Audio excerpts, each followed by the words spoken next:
What's up, people? What is up?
Hey, where did you get that Emacs theme for your mouse cursor?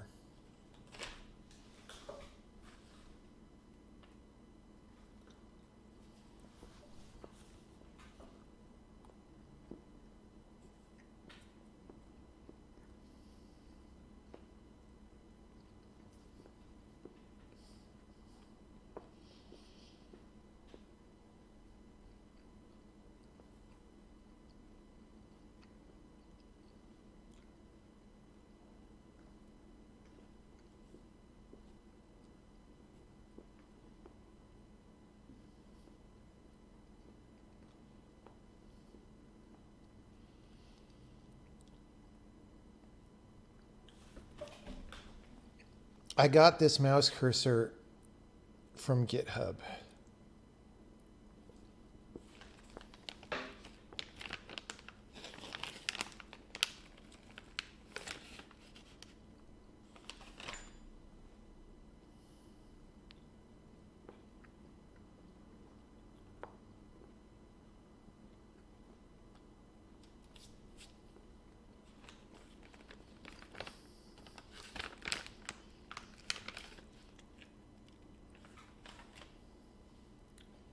We're actually not going to do Goblin IK today. I decided to do something else.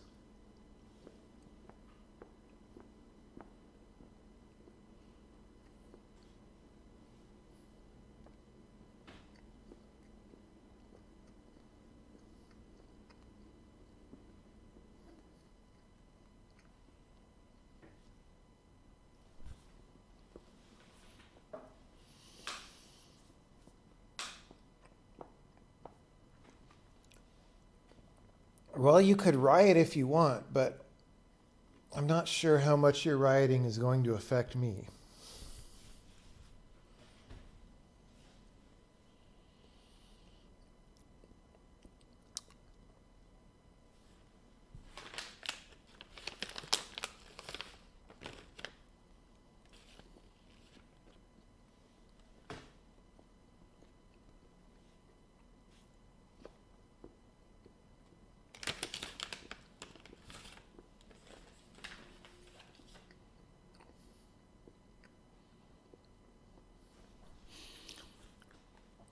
Let's unionize. Yeah. Why don't you go move to France?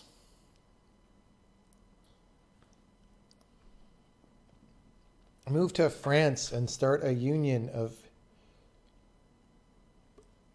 I don't know,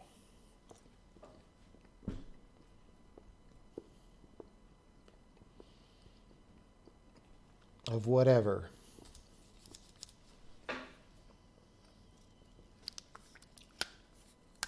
I will stay in America and eat my freedom fries and shoot my California AR-15 with 10-round magazine and lame-o fin grip.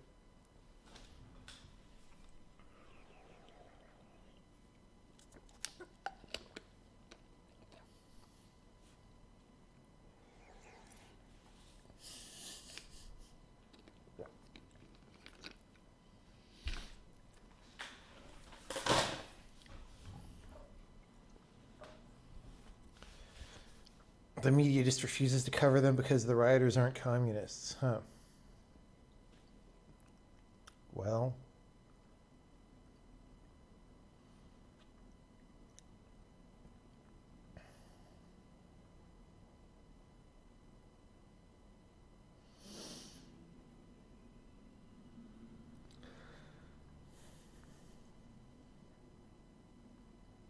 Wolfram is doing a fundamental theory of physics for kids. Well,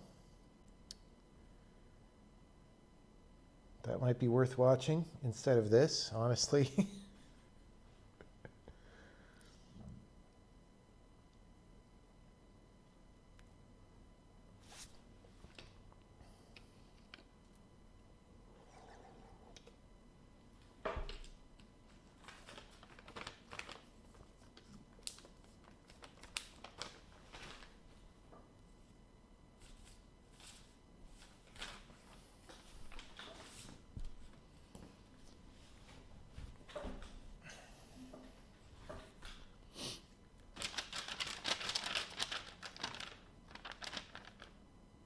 Was it worth targeting Apple platforms for The Witness? I'm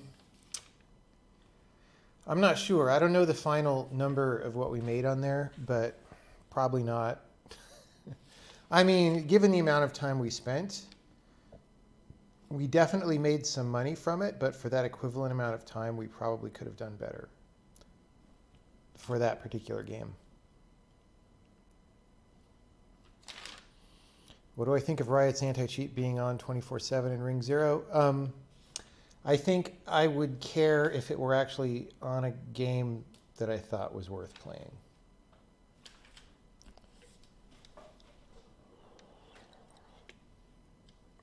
I was developing for iOS, it sucks.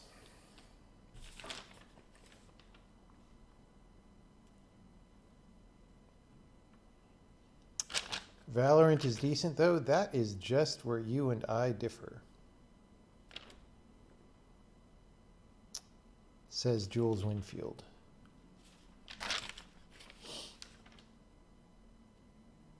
For a smaller name, would it be, considering the marketplace is a lot less crowded?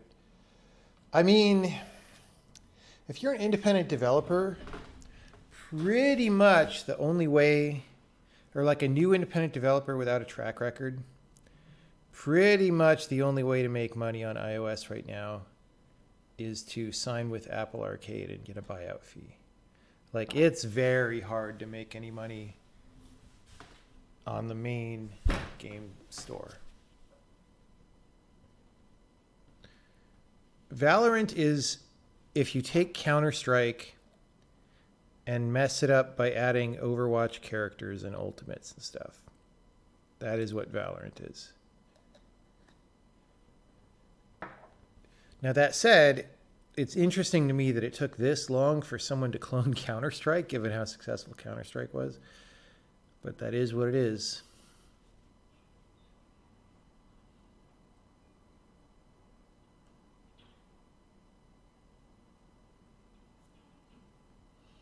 It's CS with Overwatch graphics and Overwatch abilities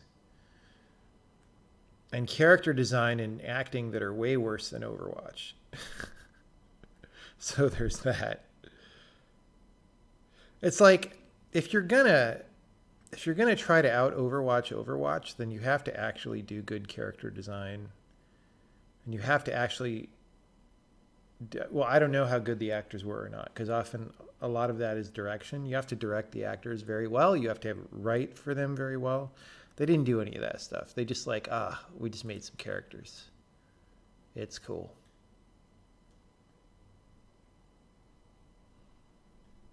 If Blizzard made Counter-Strike, sort of.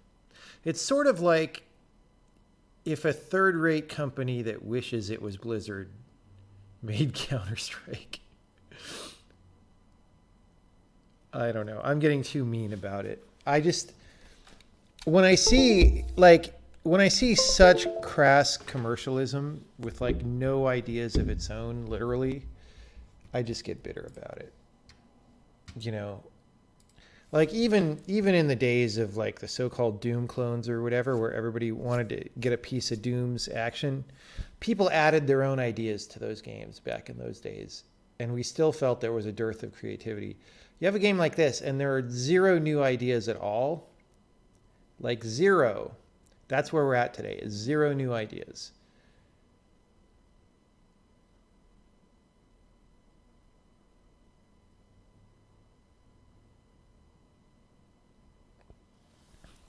Are these movement bugs you're fixing not really gameplay breaking, or are they for new mechanics? The bugs that are left, so in the beginning, like every level was broken, right? Because the movement system didn't work, and then I got it to work. And then a lot of levels worked, but then levels that used particular mechanics would be broken. And so I've sort of roughly gone in order of priority, where the things that are breaking the most stuff get fixed. There are definitely things that are a little bit broken that only matter on a few levels right now. And so those are the ones that I'm down to at this point. And they might matter on more levels later once we start having gnarlier levels that are more complicated, because the new movement system will handle stuff that's more complicated. But in the meantime, you know, that's where it's at.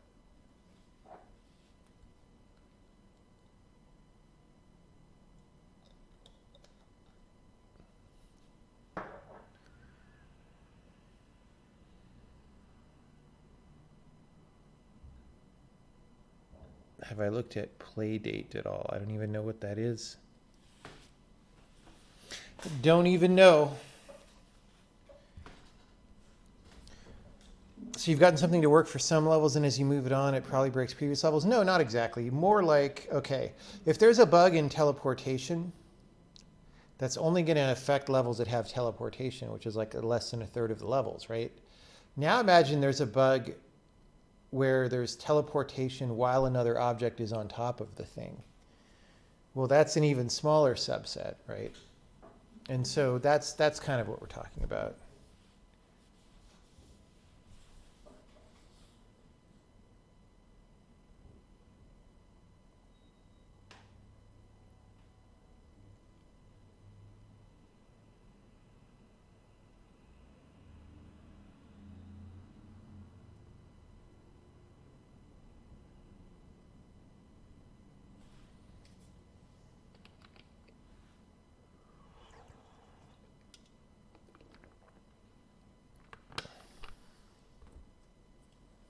Okay. I definitely have a list of things that I would like to fix. There are definitely a few problems that we noticed, such as sometimes, for example, a skipping stone will fail to redirect a lily pad, but not most of the time. So the first step would be to figure out, like, what is the timing on that?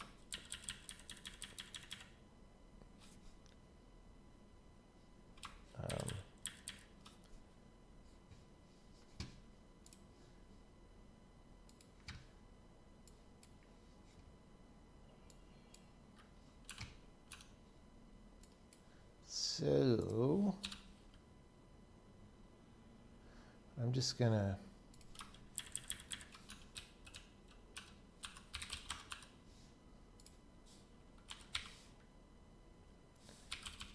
slow things down a bit. I'm going to try different candidates. So let's try pushing the stone right when the new transaction fires. This won't matter that much because, like, I don't know how long it takes the stone to get to the thing, but this at least, this will let me have reproducible timing if I know exactly when I do it.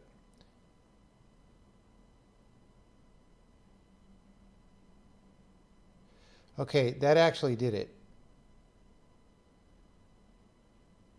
Okay.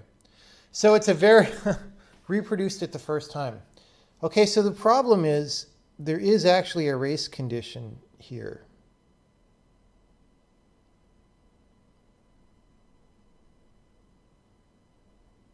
That I didn't think about. Like if you watch what happens, let me do it right away. If you watch what happens, the lily hits, or the stone hits the square in front of the lily, like right before it goes to the next square. Oh, now I was maybe too late, so now it's going to work.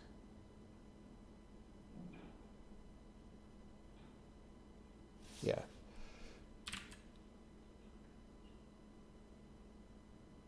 So, but if you bounce in the square where it's going into right before it crosses the line, and then bounce in the next square after it crosses the line, then of course, yeah, it's very hard to reproduce. So, oh, you know, I waited actually till it was in the next square, right? So we'll do it again. And the question is, what's my best way? So this is a very natural kind of race condition to happen. I think that was a little sooner than last time, but we'll see.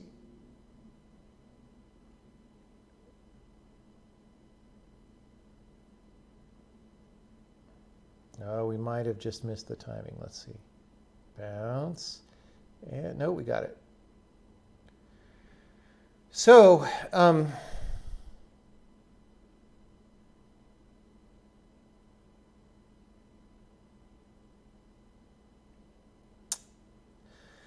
one thing that I could do is detect that situation, have the stone detect that situation, and then either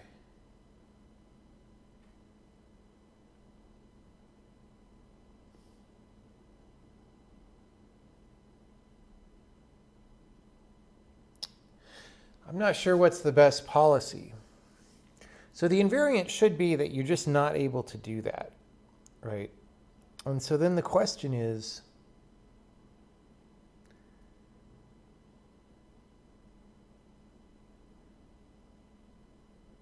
what is the most robust way to do that?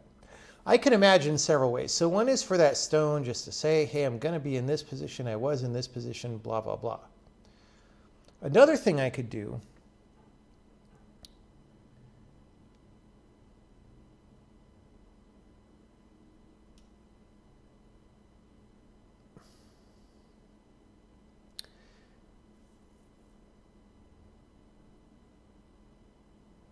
I mean, the stone could have an invisible like splash marker that it leaves around the map.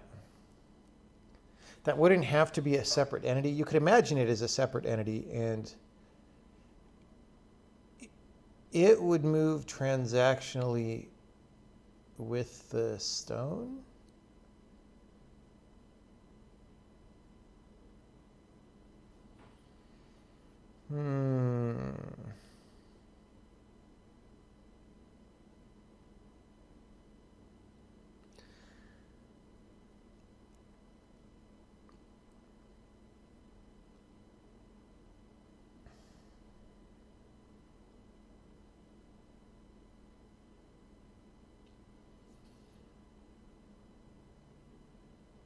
So the point being, if the stone is skipping and it hasn't yet,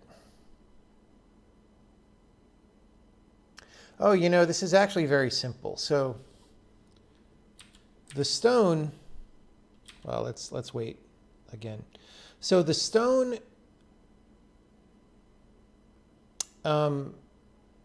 kicks lilies as soon as it enters its square, right? Which means that for this problem to happen, just the stone has already entered its square, and then the lily enters its square afterward, right? So here it's still in this square, and the lily entered its square while it was still in it, right?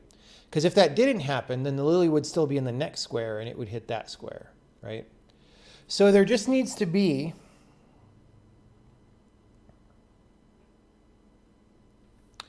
when the lilies move,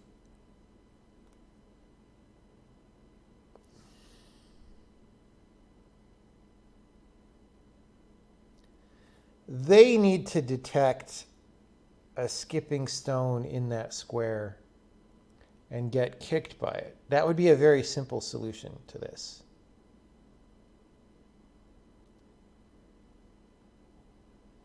Except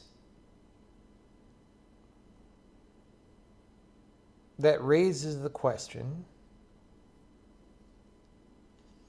would it be possible to kick anything twice that way in a weird circumstance? I kind of don't think so. I'm pretty sure no.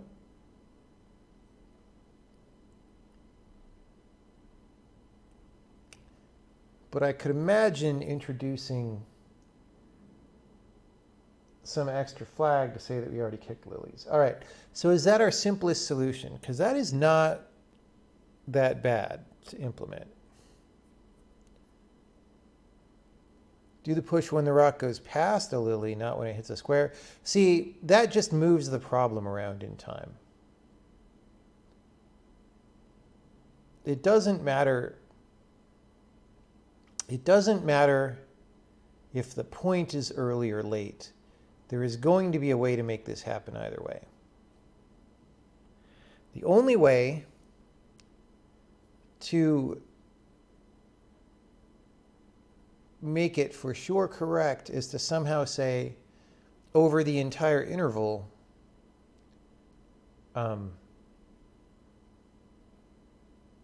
this happens. Now, the other thing you could do, right? Okay, instead of having the lily pad look for the stone, maybe the stone looks for lilies at the beginning and the end, right? If it did that, then the only way a lily could miss it is if it was going so fast that it like traveled through the entire square.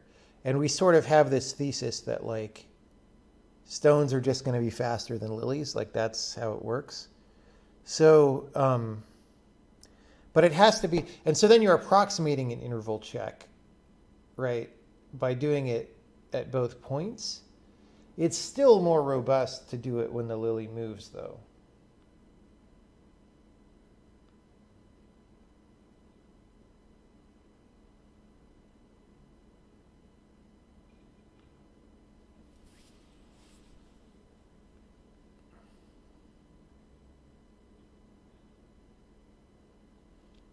Could you ever have two stones skimming on either side of Lily Lane, both stones wanting to push the lily into the other stone?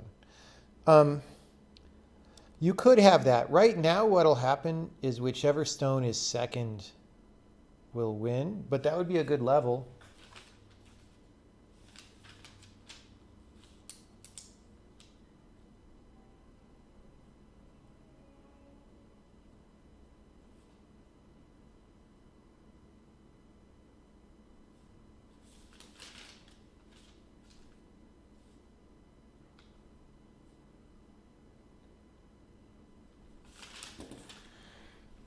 I mean, that would be tricky, but it would be an interesting level. What about the scenario when a lily moves away when it then is followed up by a stone?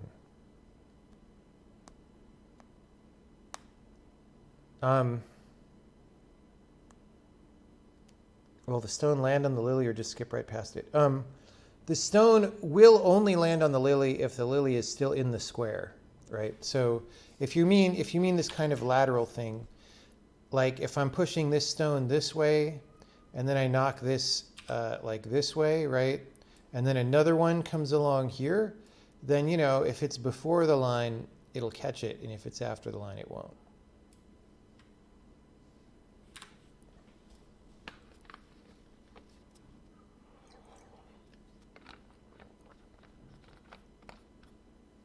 Evaluate when the lily moves, follows principle of reevaluating the entire situation when any input variable changes. Seems like the most robust approach. It does. I'm worried about this secondary problem of somehow having a stone kick a lily twice in some way. But I can put a comment about that, and we can see if that ever happens in reality. Let me look at how...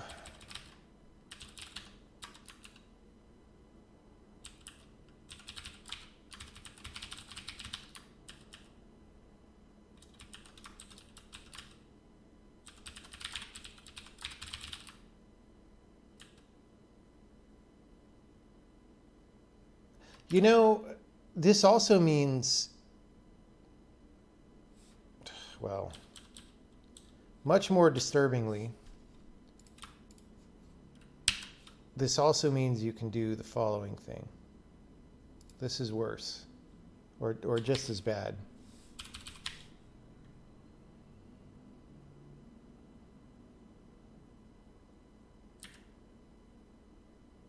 I might have missed the timing a little bit. We'll try again if that's not the case.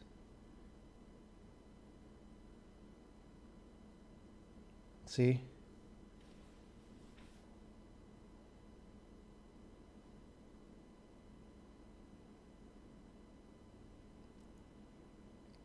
So that's essentially the same problem as the splash problem that we just had.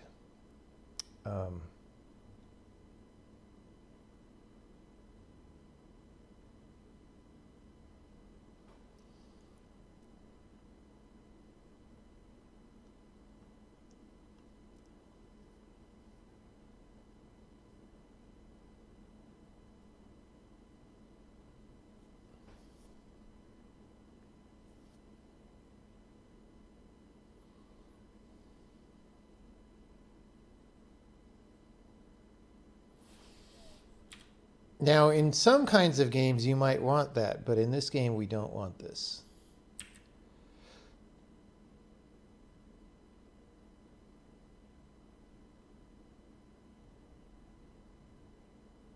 Wait, what the hell happened there? That was weird.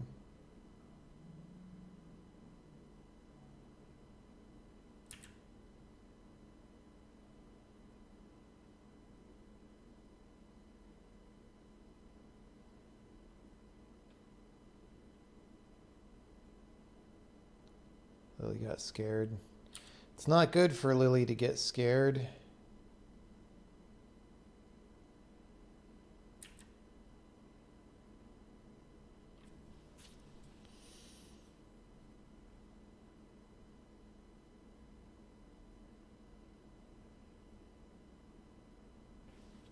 Yeah, so both of these problems are the same problem.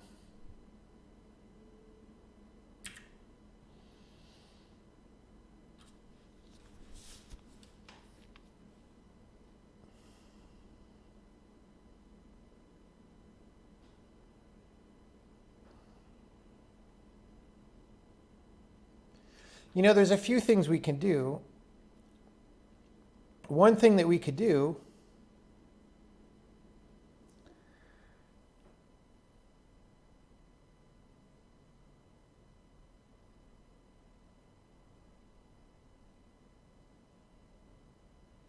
okay, here's a question.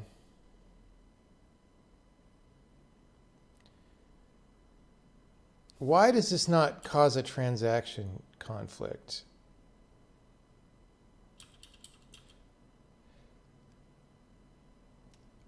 Because it's flat versus non-flat.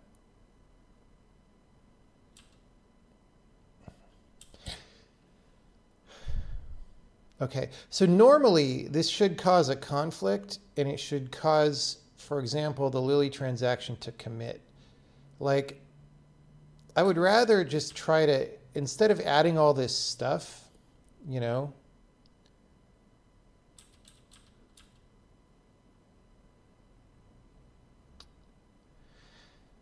instead of adding all this weird stuff,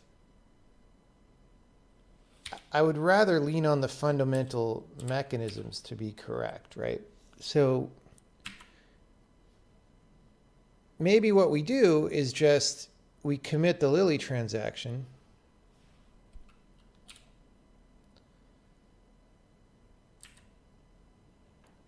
And then, you know, we might get results that look a little bit bad, like that thing that just happened. But at least this won't happen, right?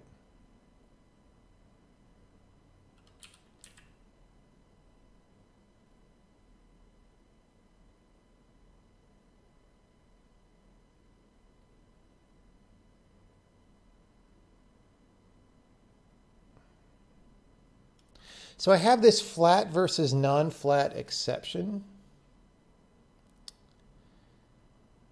And what worries me a little bit is this might just be fundamentally incorrect. Because this whole thing that we're having, you know, like a raft could skip over a lily by going blah, blah, blah. You could have the same thing with a character walking on one of those lily rafts like we have in this other level. Like you could skip over one particular lily, but you couldn't skip over a world space square. And so maybe that's actually fine. I don't know. Okay, let me just try. If I take out this exception, so if we go to resolve,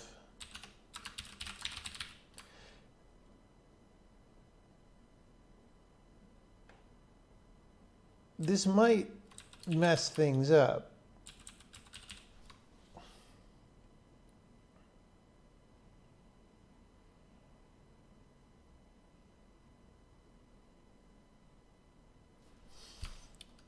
So let's just take this out. Let's see if it fixes the problem.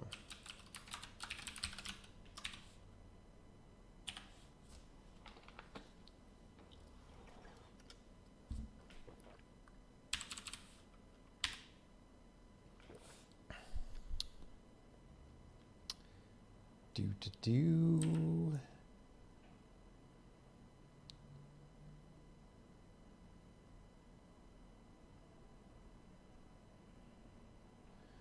All right, well, I mean, that's really goofy looking because it takes a long time to happen, but you know, we can paper over that with cosmetics, I think. Or we can add additional logic.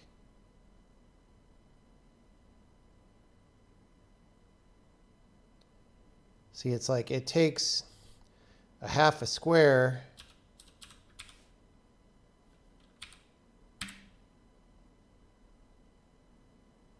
but at least it works. All right.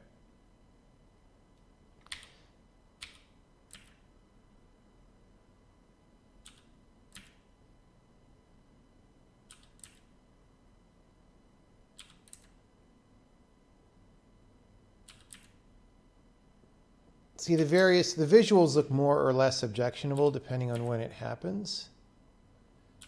But like that looks really not great. So does that.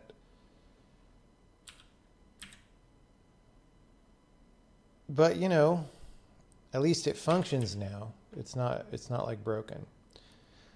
So that's the thing that I was talking about on the stream with Sean is just you know, if you have a core system that's guaranteed to work supposedly, then you're of course in danger of adding these exceptions and having them break things, but at least you're in control of that. So I'm going to put a comment here.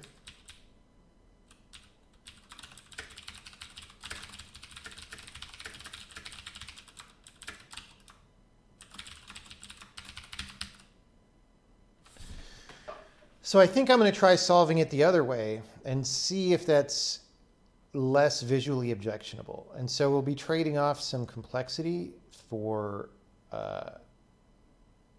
you know, what if it functioned like Baba with the player having a wait step button to advance the game world one turn? That would suck in this game. That would be terrible. It also wouldn't work. Will the time rate ever be part of gameplay? Unknown.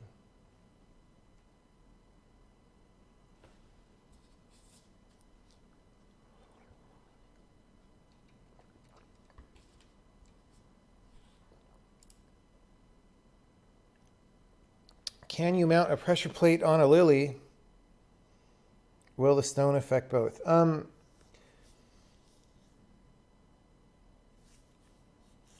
Yeah, I don't know. That might not work right now.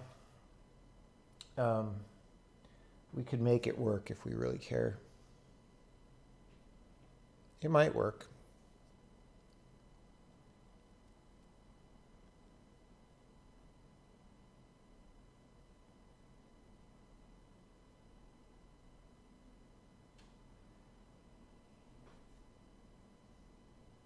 Guys, don't start asking aggravating questions. I mean, I know it's fun to be funny and stuff, but like, I don't know. When I'm in a problem-solving mood and I read that stuff, I'm just like, ugh, why am I reading Twitch chat?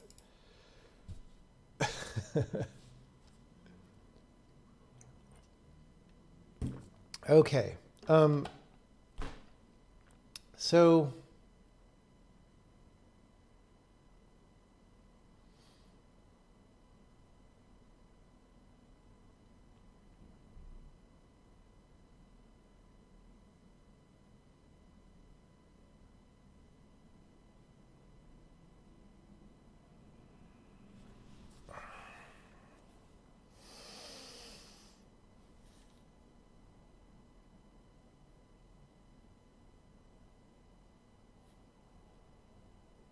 I'm going to try the version that when a lily moves into a square,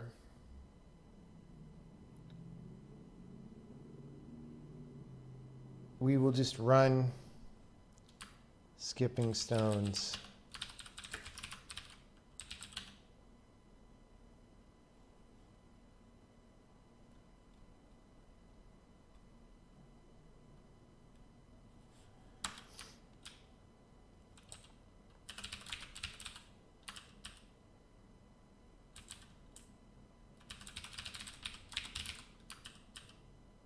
Whoops.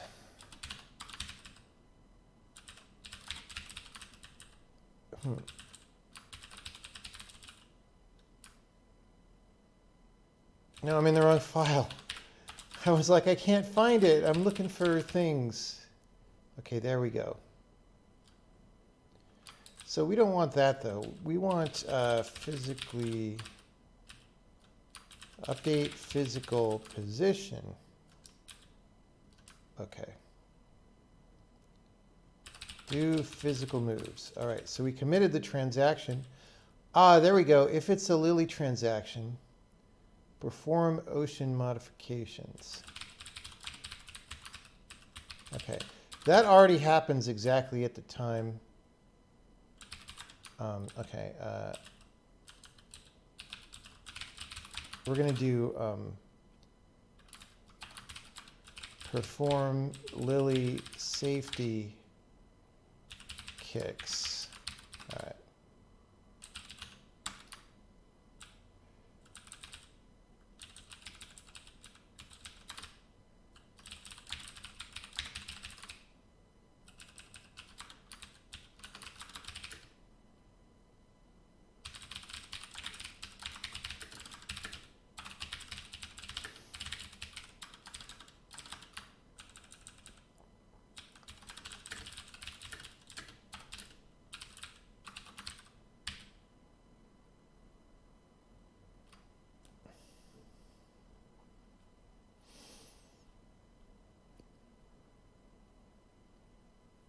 Okay.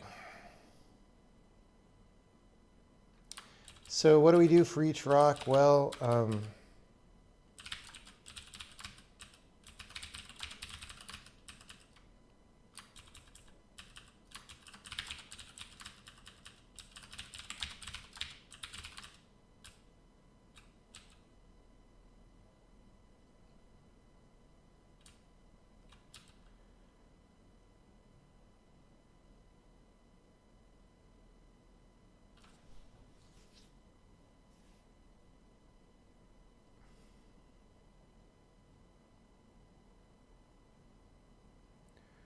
yeah, I'm a little worried about doing this, but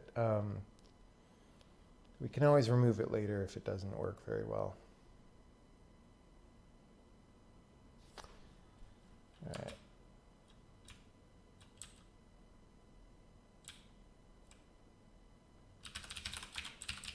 Push lilies, that's what I was looking for. And it's in this file.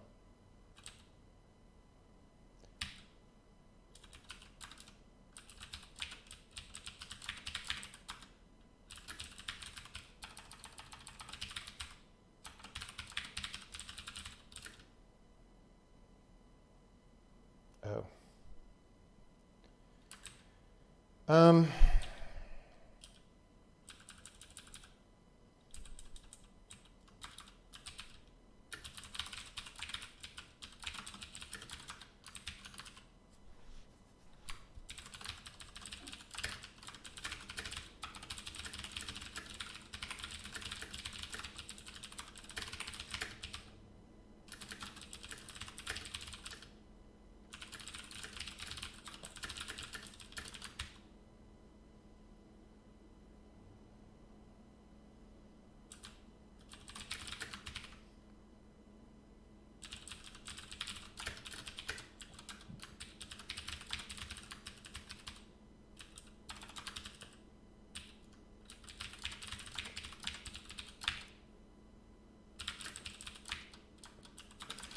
call this rock instead of it.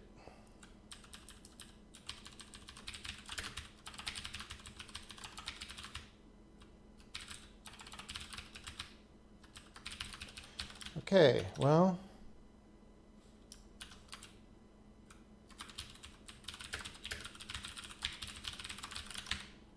see how much of a disaster this is.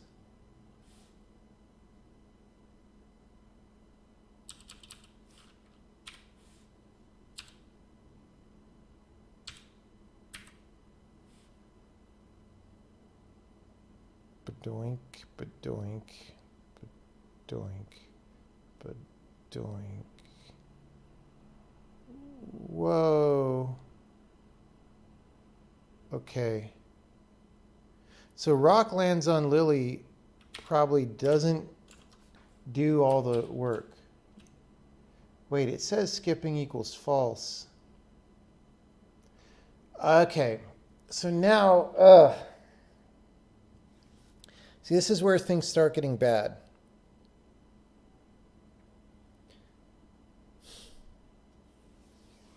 The rock landed on the Lily, but we need to kill its transaction.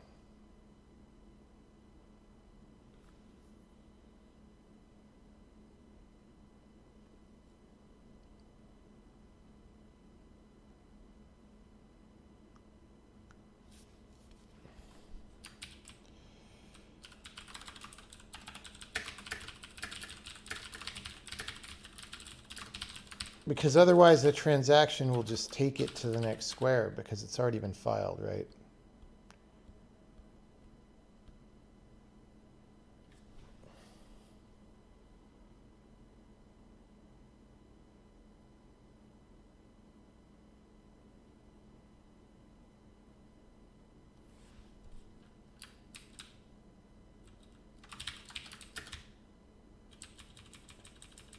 Put this in resolve since that's the place for dangerous things.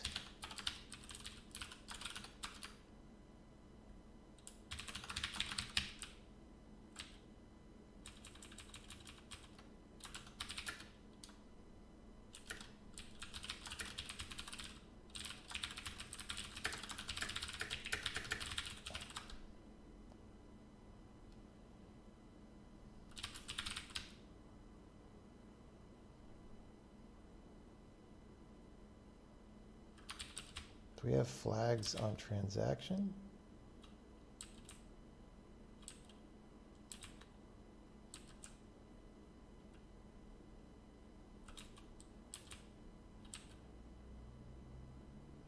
We do, because we have Lily, right?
Look at that. Nasty. Four-dimensional for loop.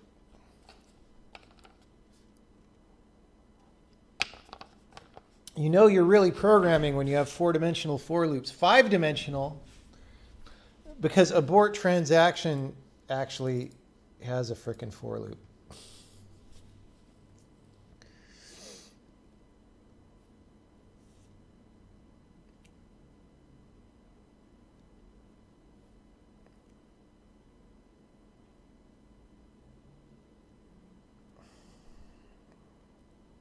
All right, so we got to set this stone skip.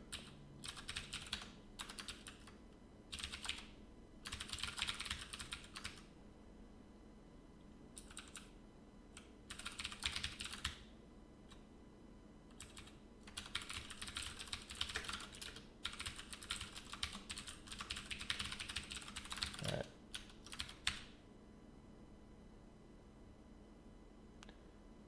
Whoops.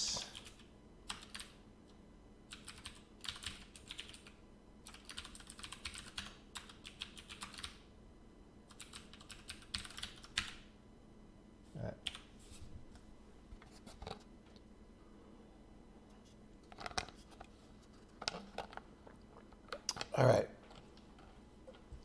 Let's see what happens.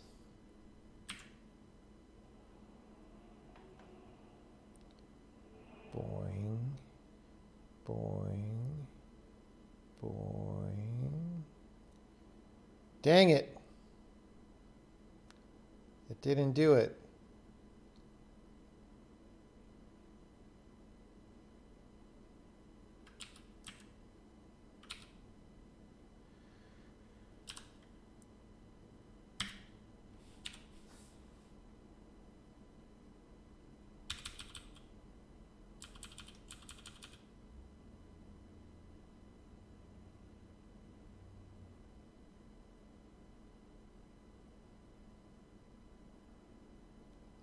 Yeah, like it didn't.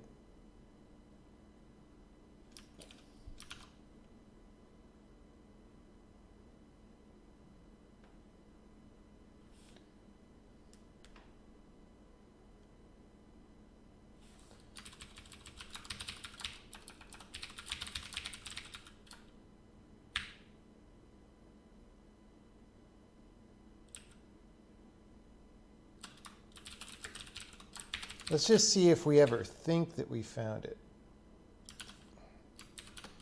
You know what?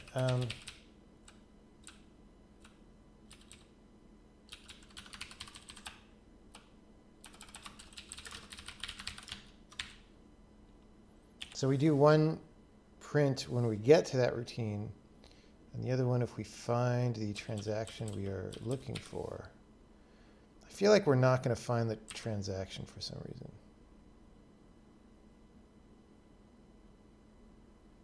Yeah, see, we say Lily safety, but we never say found skip.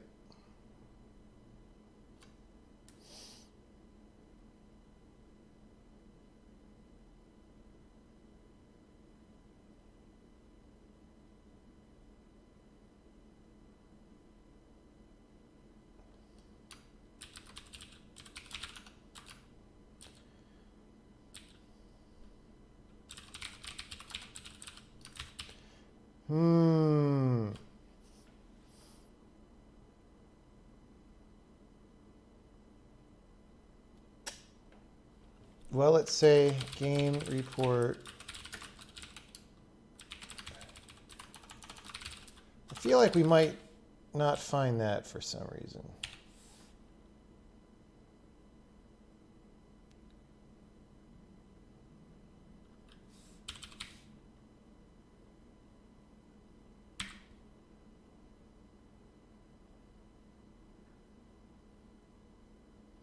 We didn't.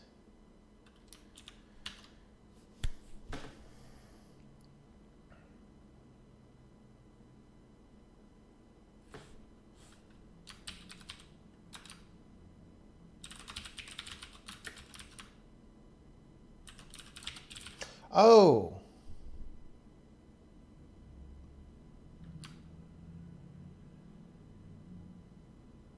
This isn't the only one. Right? Or is it? No, I guess it is. I guess it is.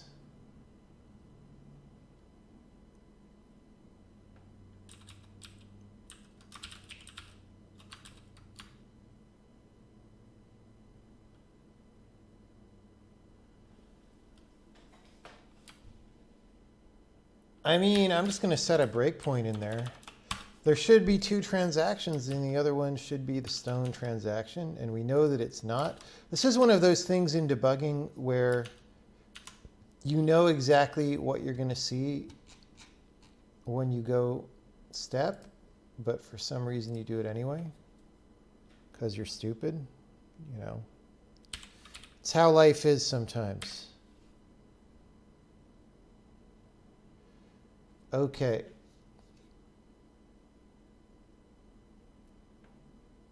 So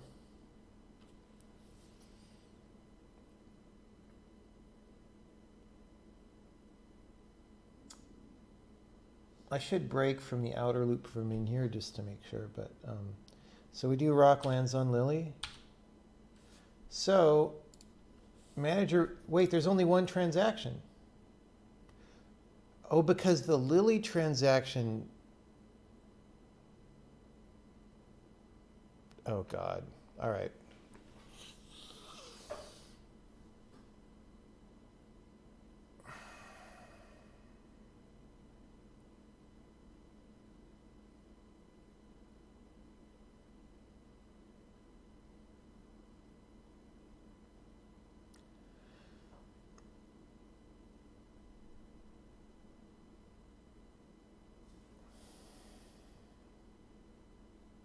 So I did not have a complete view of the situation before I started typing all this code.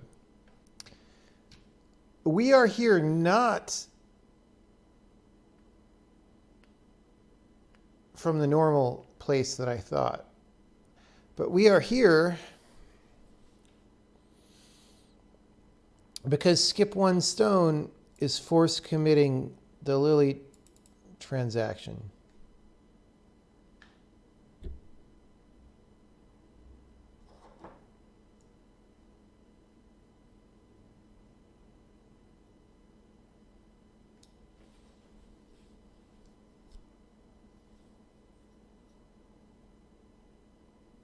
Because it did conflict with it, I think. Like our first attempt did not resolve. I guess I wasn't paying enough attention to that. So it didn't resolve. So we're committing the Lily. And so the real problem is we do force commit the Lily, but then we don't check that it's under us when we skip. So I think maybe the better way to do this is to go back around and do it. If we do it from the stone skip, like I was saying I might do in the beginning, then we don't have to kill a transaction. We just don't make that transaction.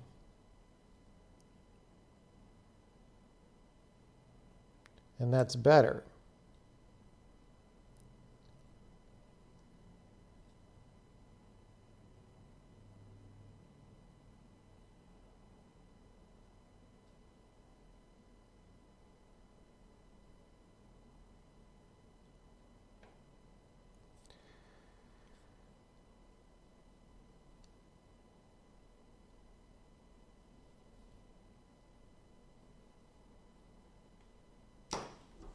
Okay. 447 people. I mean, we had 1,000 people a couple weeks ago for one of our conversations streams. 447 people is peanuts. All right, we're going to do this differently. We can always revert back to this method if we decide for some reason that it actually was better. But we're going to do this differently. We're going to go to skipping stones.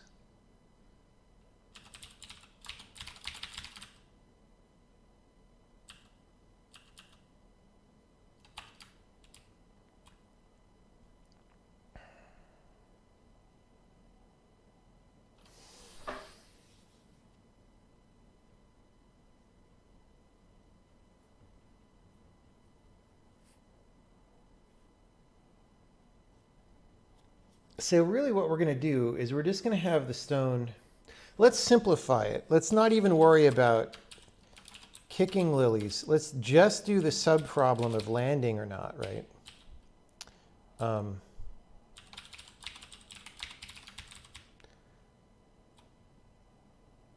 here we're going to go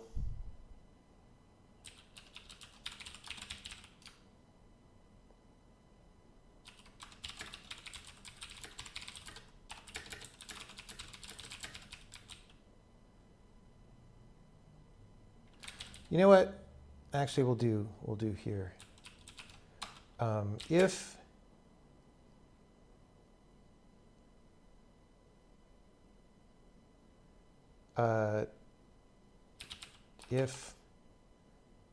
did Lily safety landed on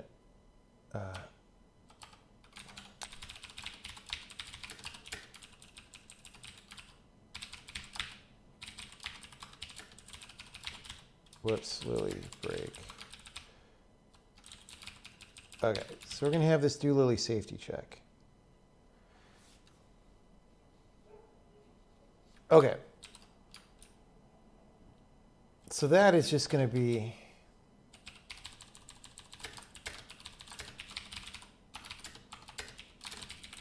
there. And that is just going to go here. We're just going to do this. That's all. Return true, semicolon. Return false, semicolon. I should name this language semicolon to set off all the people who are upset that it has semicolons in it. And then we would have, if we rename the language semicolon, we would have an official video.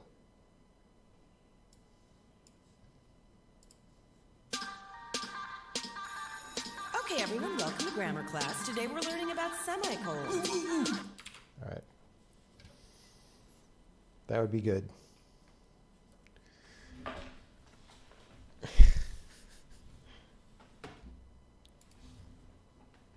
Do the Rock and Lily transactions need to get merged? No, I don't think so. Who knows? I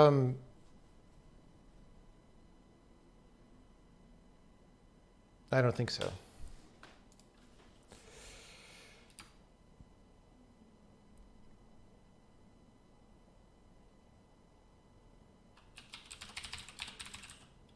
Yeah, because this will handle the transaction alterations that need to happen already.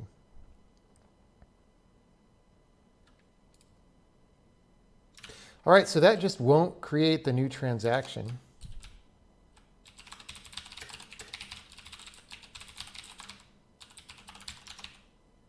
And that's much less scary.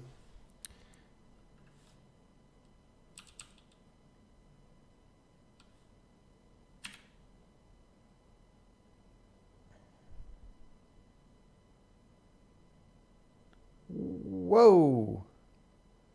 We reported Lily safety, but then we barfed. All right. So maybe this crashed us, or maybe, let's just double check. Oh yeah, we're assuming transaction is,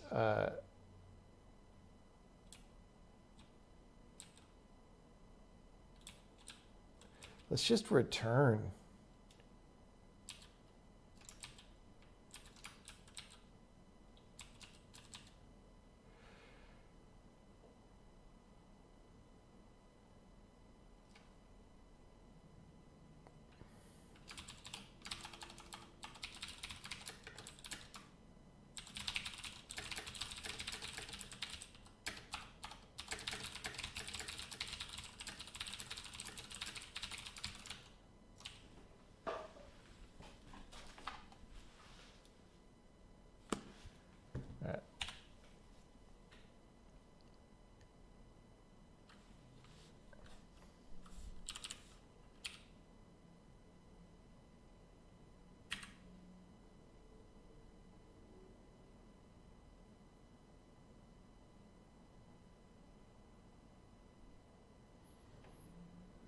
Okay, well, that was also not.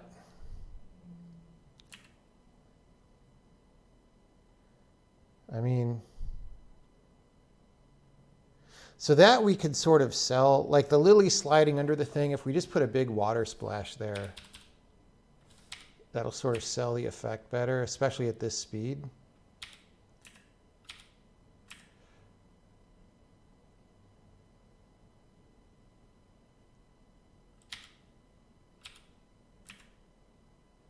The thing is, it's not actually... So let's see what rock lands on Lily does.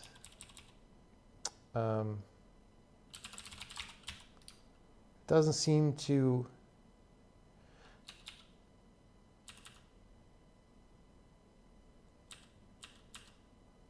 I guess we call update support.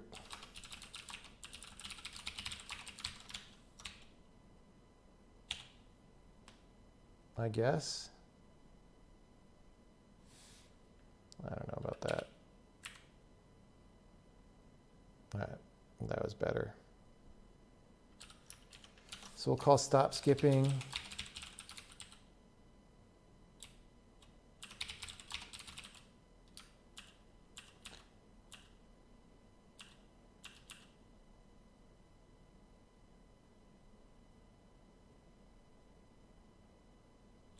I don't know why we don't do this here.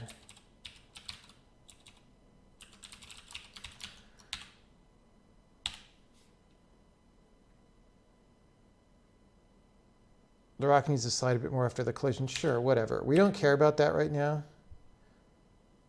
We're just making gameplay work correctly. Like visual massagings like that, we could do later. It's probably going to be a bunch of them. Right now, what we're after is 100% gameplay reliability.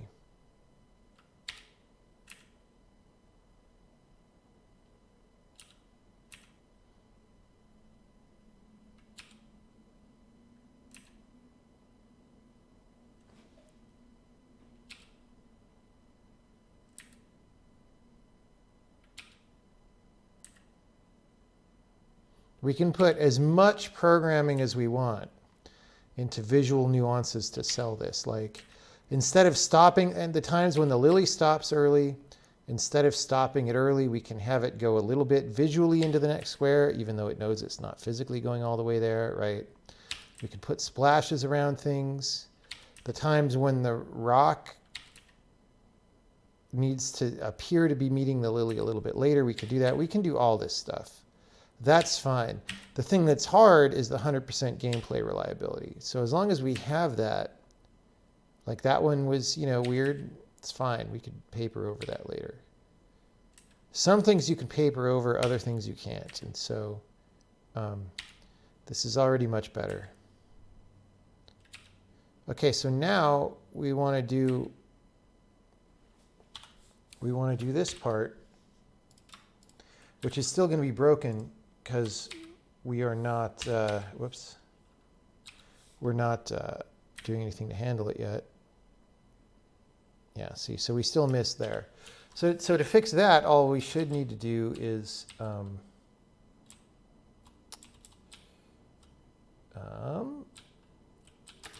just this.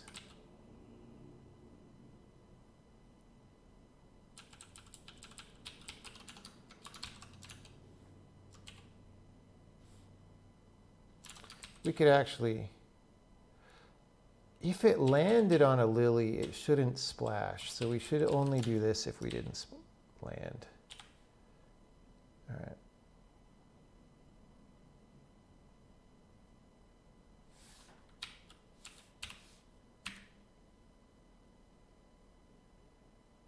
That didn't work. Weird.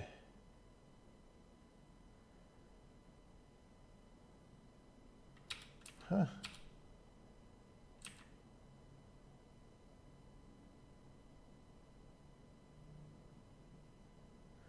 Well, maybe we'll step into that.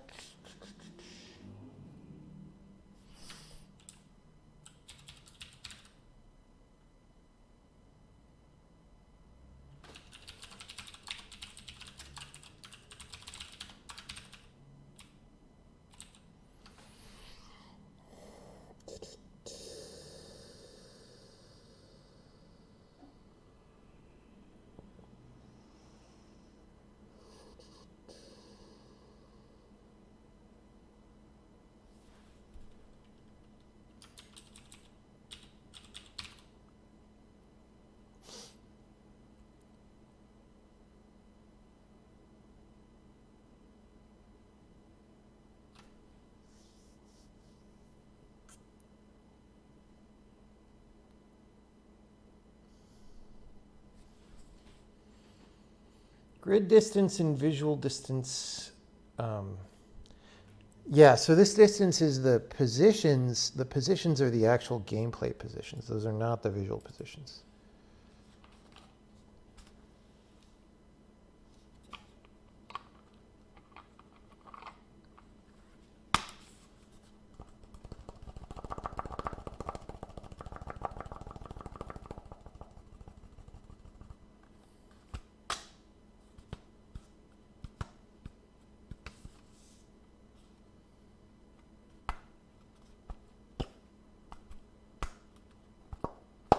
Okay. Well, I think what we're going to do is we're going to stop it. We're going to slow down time, and we're going to check it before we wreck it.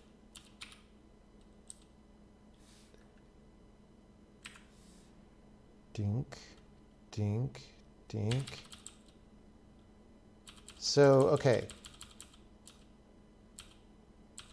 So we're going to want this, okay, we can just stop here. Bam. All right.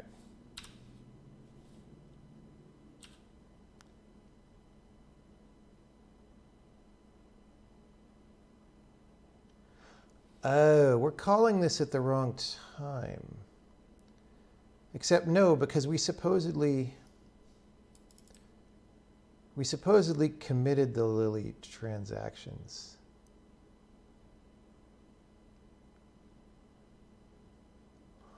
Oh, except we don't.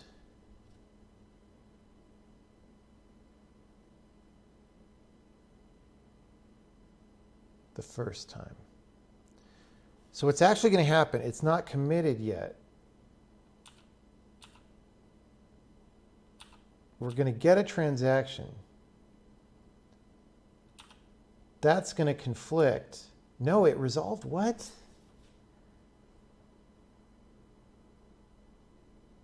Oh, because, all right. It resolved because we're no longer in the same row as the Lily.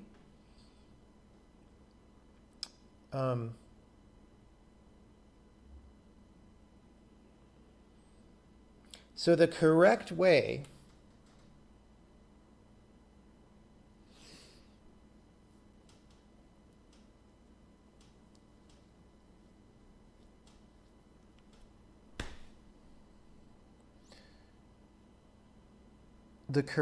to make this work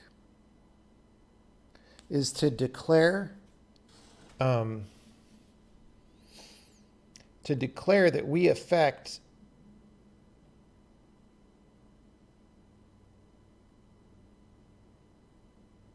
squares to the north and south, right, or east and west, depending on our skip direction.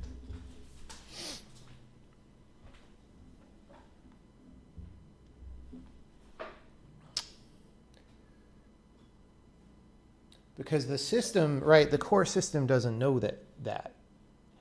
It just knows what square we are entering and leaving.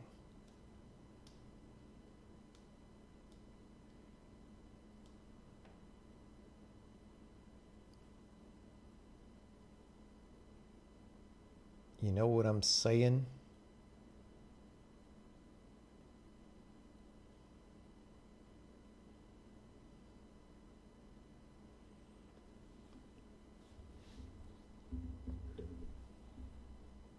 Doesn't a rock start a Lily moving? Yes, but the transaction system doesn't know that.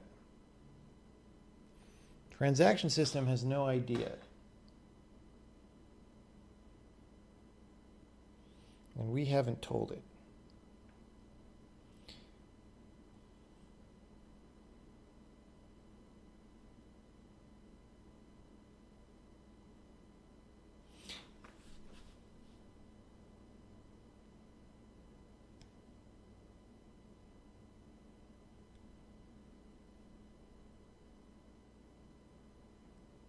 I'm just a little worried if we make this conflict.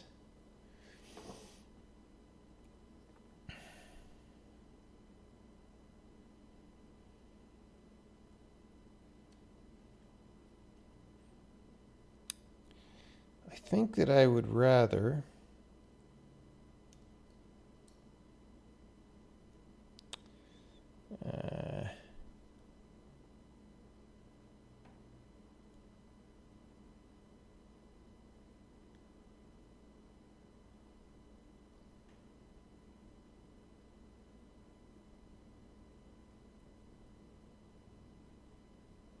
okay. I'm going to do a manual conflict check. Rather than like make a weird transaction with extra stuff in it, when we're about to skip, I'm going to do a manual conflict check. That might not be the right way to do it in the long term, but this will also let us customize it more, maybe. I mean, here's the thing. So right now, let me think about this some more while I heat up some tea. But the thing is, right now, you know, a minute ago or a few minutes ago, when we had it landing on the Lily, right, and doing the conflict and stuff, that was still very, very pessimistic in the sense that we were getting lots of like visual inaccuracy due to, you know, resolving, committing the lilies early and stuff. Whereas in a lot of cases, we don't have to do that. So for example, if we know that the lily transaction is not going to complete before we will, then we don't have to do anything, right? Like if we know that we will finish skipping before the lily goes, right? So maybe actually what I want to do is go do some of that stuff and then come back and do this splash thing. When is the IK party? Not today. I decided not IK today. I decided that I want the list of gameplay bugs to keep going down because the IK is just a visual niceness thing. And the thing is, it's been so long that this game's been super broken, and I feel so good about it not being super broken that I want to keep feeling that good about it. So it's also fun to like do new stuff, but I've still got a significant list of gameplay bugs. And this is an important one because these stones and lily pads happen a lot.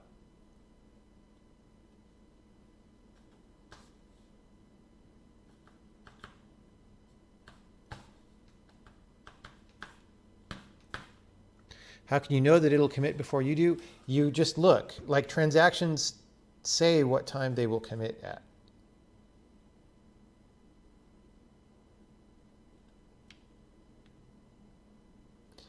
And we could also alter the time of the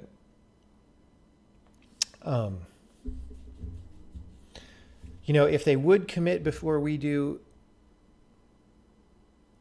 we could just go a little bit earlier,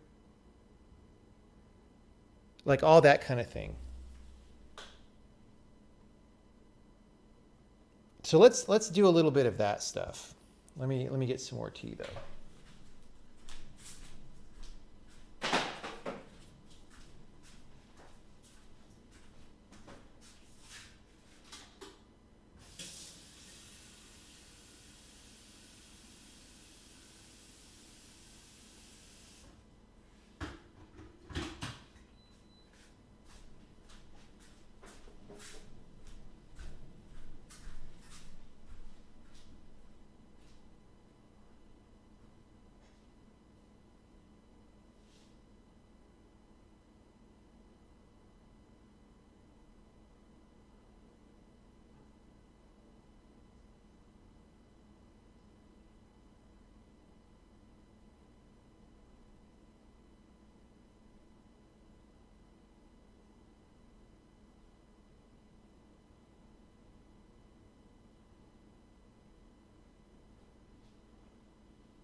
Tea water is heating up.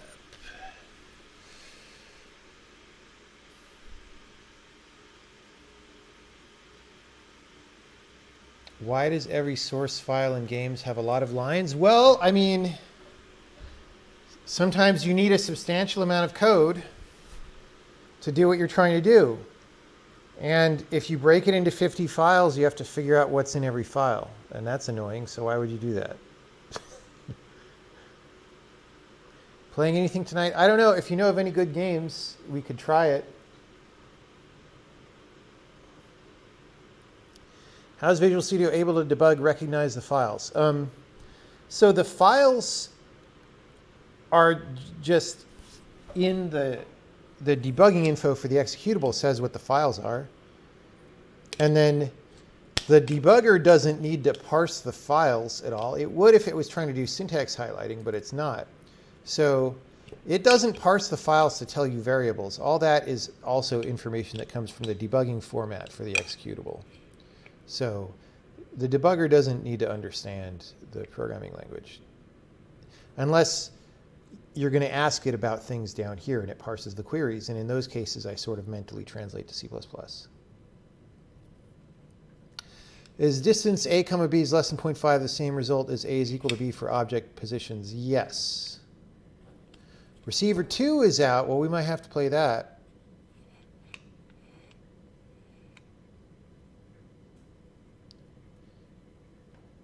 So it doesn't lint or do any fancy stuff. Dude, I hate when Visual Studio tries to do its fancy stuff on C++. So yeah, yeah. Let's not rant about that right now.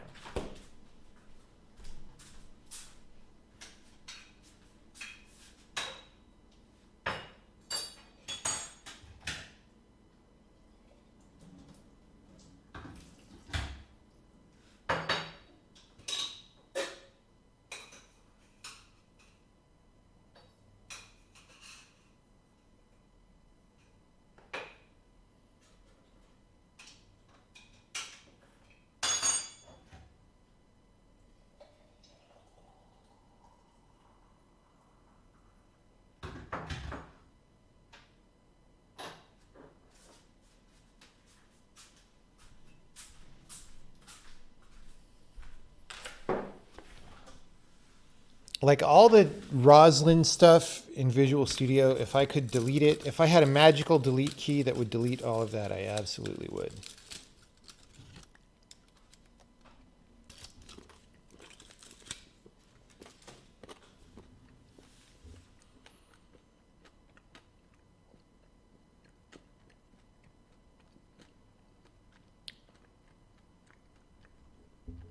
Does it work with Remedy? What do you mean by work with Remedy? It's a debugger. It debugs executables. What do you think?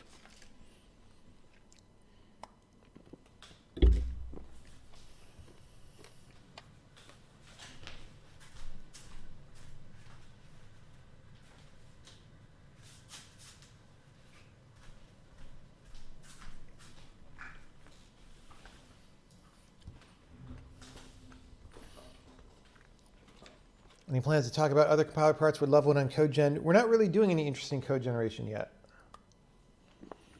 Then why don't I use that? Because.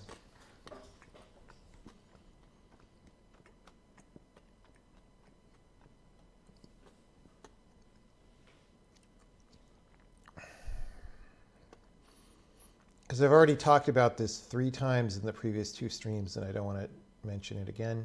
You'll see me using it later. Okay.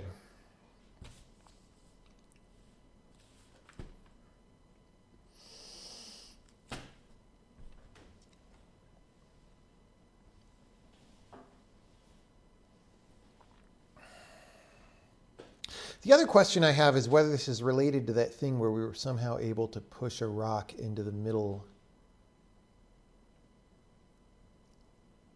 of a lily raft, but I think probably not. When is double equal okay for floats?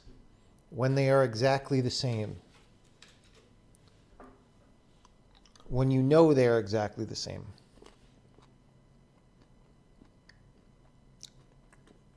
How do I generally approach solving a problem that's totally new to me? I just start messing around with it.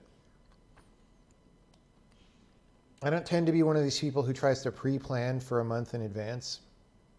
I just go do it, and then I use the information from me having done it to then inform my next iteration of working on it. Okay, so we're going to go back for a minute, and we're going to do something more sophisticated in this case. And we're going to see how that goes, right? So we're going to see if we can get a better on average visual result and stuff like that, right? Like that's a pretty far out of sync. And I think that by playing our cards right, we can do some good stuff there. So the first thing I'm going to do is, all right, let's get rid of this.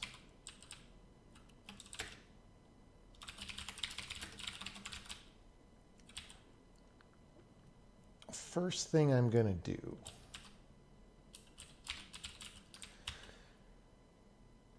is I'm going to pick the transaction commit time straight off. So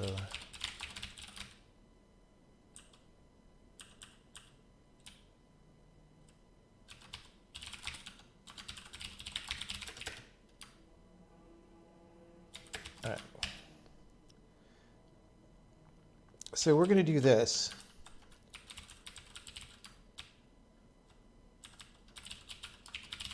We're going to pick the commit time way up here.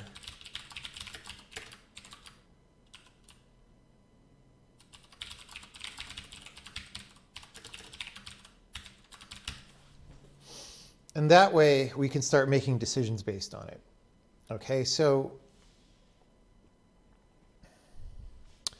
with regard to do Lily's safety check,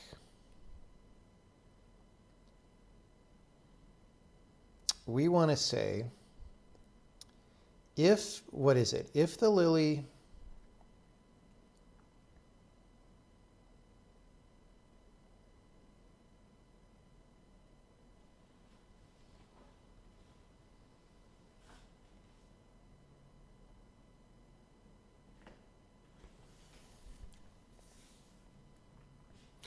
see, now I have to translate in my head like what's happening.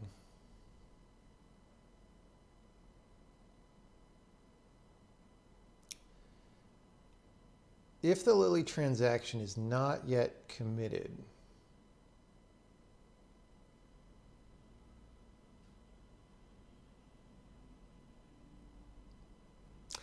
maybe this doesn't help.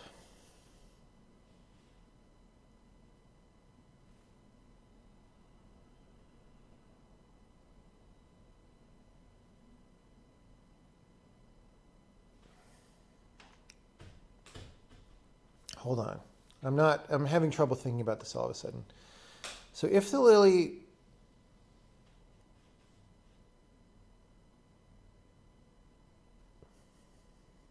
okay. If the Lily is going to commit after our commit time, that means that we're safe because we will be able to knock it.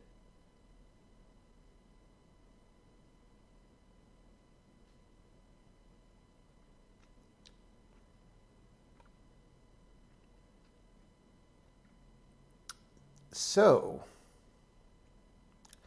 we actually could cheat. If I want to do the stupidest cheat, we could 100% of the time say that our commit time is before the Lily transaction.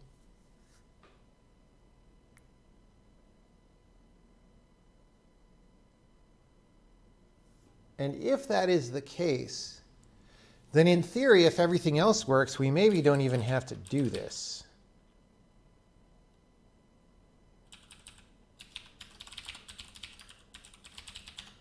Let's see.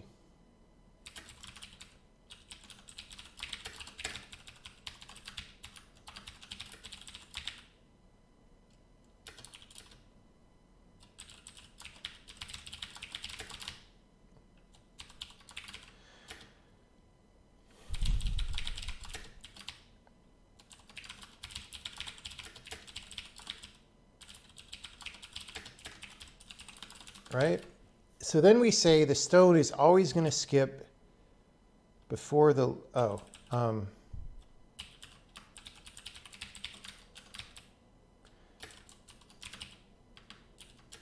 we want to make sure that it hasn't committed.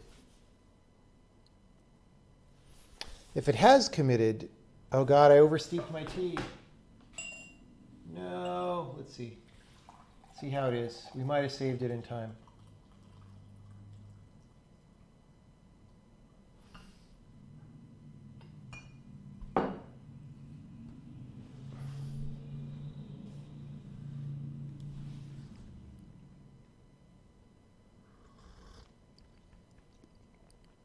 It's actually not that bad. Add hot water. Adding hot water does not fix oversteeped tea. Once your tea is oversteeped, you got to pour it out.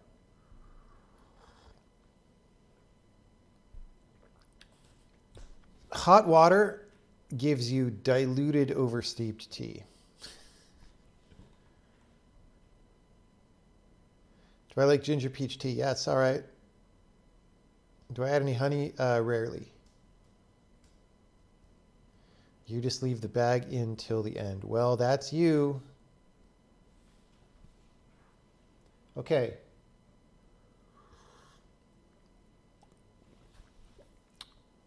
If its commit time is before us,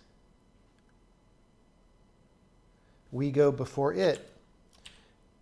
Now that's a little bit excessive because really we only want to do this if there's a lily in the vicinity, which we can also test for.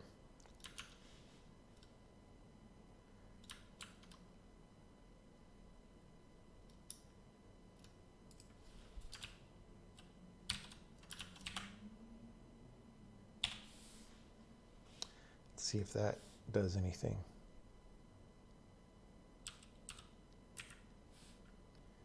Boing, boing, boing, boing. Whoa, all right, well, that certainly fixed the problem in a different way.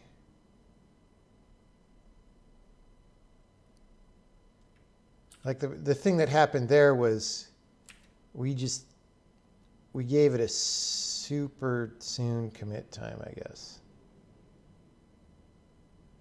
So I'm not, well, let's turn it to normal speed so that we can actually judge how objectionable this is. See, I like this one better because like now I'm not doing anything except alter the commit time. So that's even less scary, right?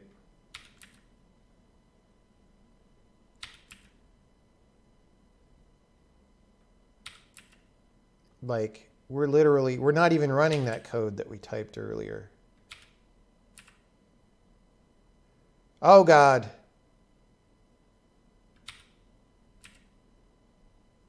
What?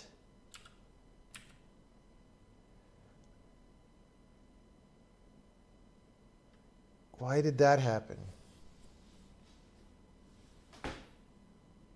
You don't like the awkward pause case? Yeah, well, go make your own video game. We already talked about all that. It's fine.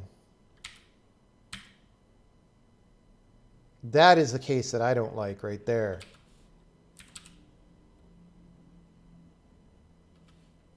Like, when is that happening? Like that they should have been in the same square. Oh, no, yeah.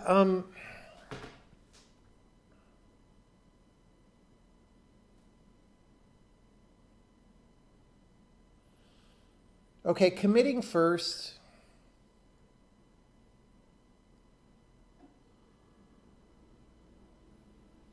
See, this is why it's hard to think about. Committing the Lily transaction first doesn't actually solve the problem. Because we're still skipping out of the square that we maybe just committed it into.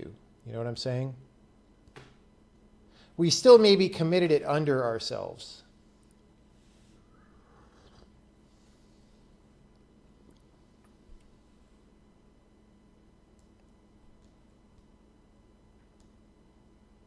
You were rude. No, it's not that. It's just like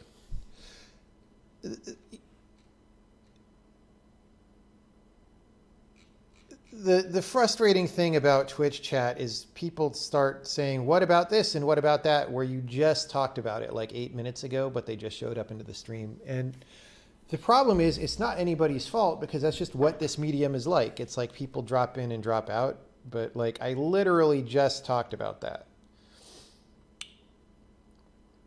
And then I'm trying to think about something else, and then people ask about that. And I honestly don't know what to do about that except stop paying attention to questions in Twitch chat, or like have a moderator like moderate which part of Twitch chat that I see. It's just a problem with the medium, right?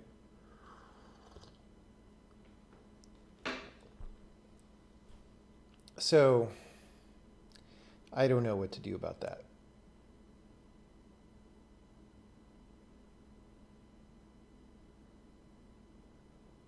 Could have a whitelist? No, because you want anyone to be able to say things.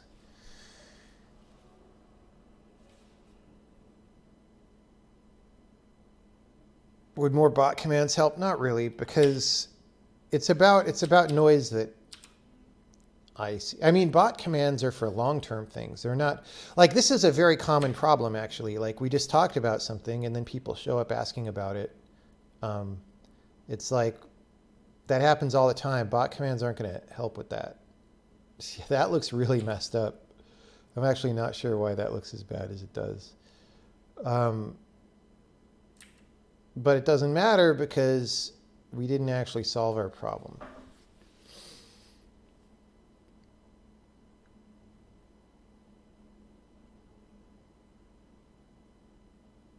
I think we caught that just before it committed. Or something.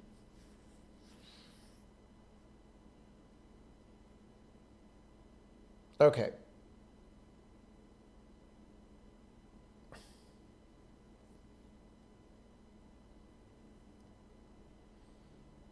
So there's several problems with what I just tried to do. One of them is if there's a conflict, which there very easily could be, you can't really control that. You always got to assume that there could be a conflict. If there is a conflict, then I might force commit this active Lily transaction anyway before we even make our transaction. So there's no such thing as guaranteeing that we go before the lilies like I just tried to do. We might be able to use something like this to minimize our bad cases. Like if we turn this back on,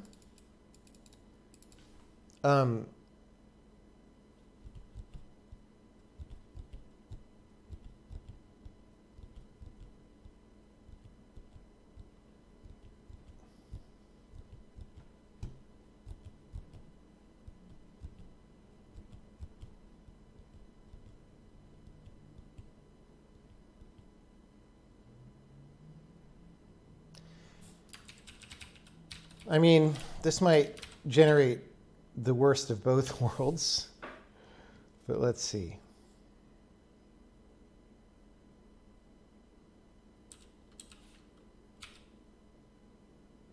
Yeah, I mean, definitely these kind of problems go up as chat gets bigger, right? Like as more people, yeah, that's the worst of that part. But if I let it go a little further, you know, as more people are in chat, you get more noise and more problems about noise.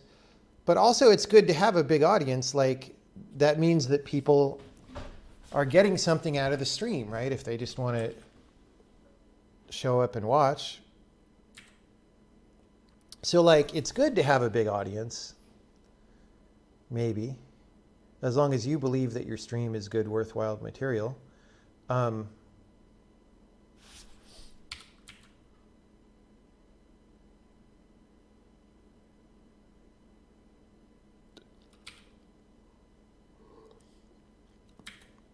So it's worth trying to solve the problem, I guess. It's just frustrating that Twitch Like Twitch could do a lot to help solve the problem, and they don't. They keep adding crap like channel points, which only makes things worse, right?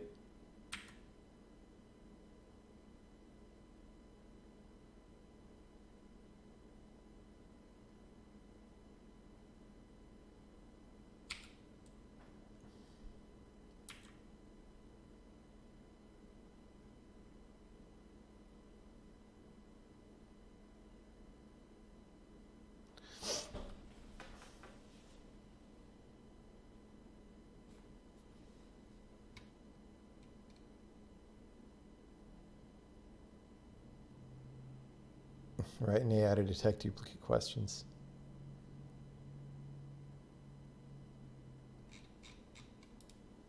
Well, good luck making your programming language.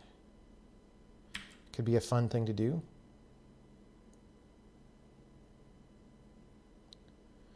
That one's really weird. Let me think about what's happening there. 2, 3.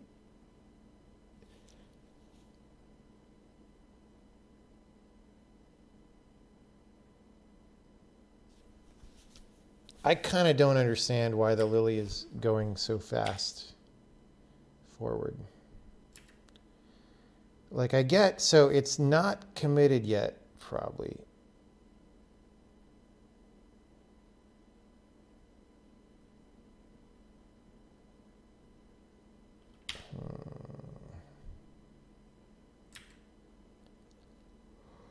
It always seems to happen within a very narrow window.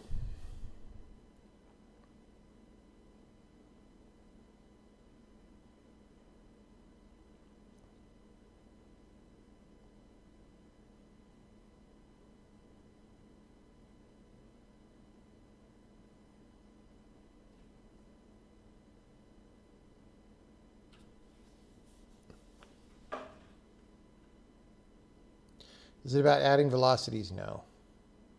It's about setting transaction times or something.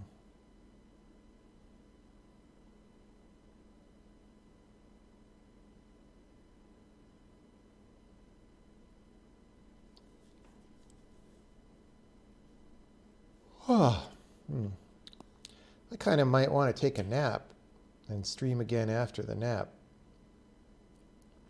Because it's not exactly clear to me. So, okay, I can keep going and continue with the straightforward thing. Maybe we do that and then I take the nap. All right, so this part isn't really helping us. So we could say commented out because it's not helping. But if we think harder about this, maybe we can juggle the transaction commit time later in order to minimize problems, right? And we can do it the opposite. We could make the Lily time a little bit earlier. We could make the stone time a little bit later. I'm not sure making the Lily time earlier ever helps. I don't know. It's a thing to think about. It's just hard to think about it sometimes, though, is the problem.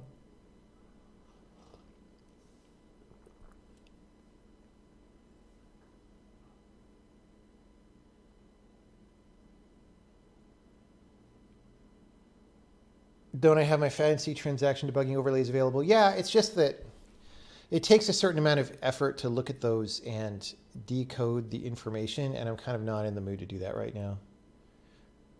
I'm in the mood to achieve 100% gameplay correctness on this, and then we can look at the issues, right? So we have gameplay correctness for this part. So let's go back to the other thing. It was an experiment to try to improve that with some low-hanging fruit, and that didn't work. And I'm not sure why. I'm sure by thinking about it more later, we can become sure why.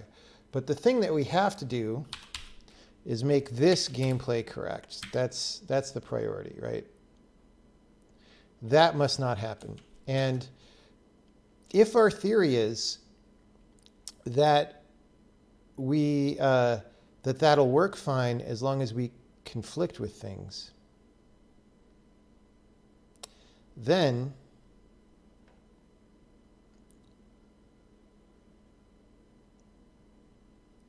I can start adding some stuff.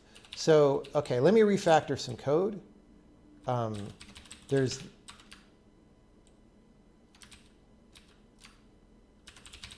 this function. I'm actually going to put this back in skipping stones. I don't know why it's there, because landing on a lily is here. All right, so here this code says, hey, if we're going vertically, push the lilies this way. Otherwise, do it that way. And that's fine. But I want to refactor this where I make a function that just gives me 2 positions of what are the neighboring squares. And then I can use those here, but then I can also use them elsewhere. So first, let's just rewrite this. So I can simplify this by a few lines anyway. So I could say pos is maybe wrap manager rocked up position plus v, right? So we do that. We get rid of that. Okay. Now, instead of taking this, we're actually going to say A, B are get neighbor positions rock. Get skipping neighbor positions, right? And then we're going to say push lilies rock A and push lilies rock B, all right? So this, we're going to have some edited version of that out there, and we're going to maybe have some edited version of this out there that we'll take care of in a bit. Well, instead of taking a direction here, we're going to take a position, and that's it.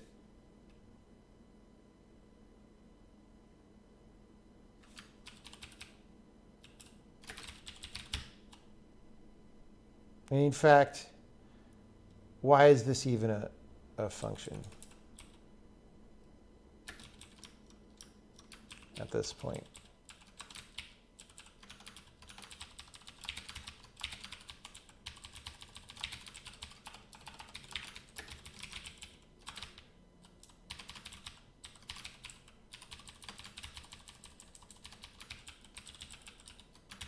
Look, it's almost like SIMD. All right. Then we get rid of that. Okay. So now this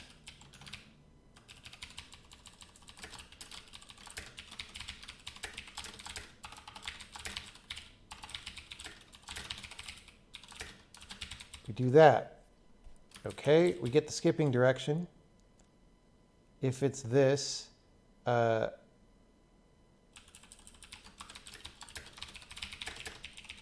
we do this, we do return A comma B. Okay,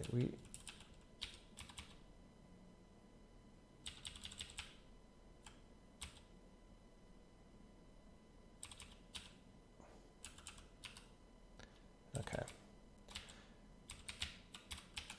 Gonna get rid of all this. All right, so if it's south or north, we want to do east and west. So we're just going to get direction vector west, and then A is maybe wrap manager rock position plus B, B is going to be minus V. And you know what? Actually, I'm going to do this out here. Here we're going to say V is a vector 3. We're going to say V is get direction vector west, or V is get direction vector north. So we just do always a direction and its opposite.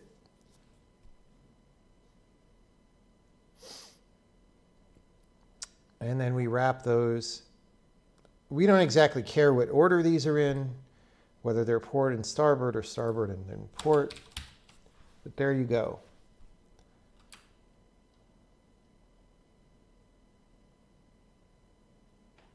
Okay, well, let's, we use semicolons every day. I have a rogue Z somewhere. Right there. How'd that happen?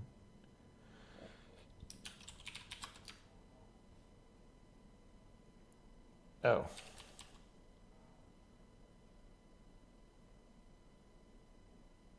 Oh.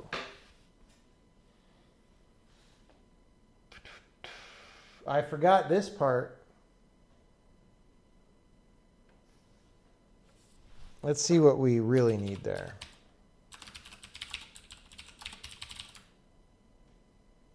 We do need an integer direction. Okay, that's actually a bummer.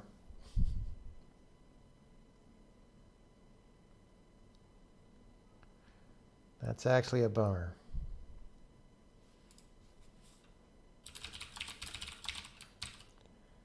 Okay, so we need to do this differently.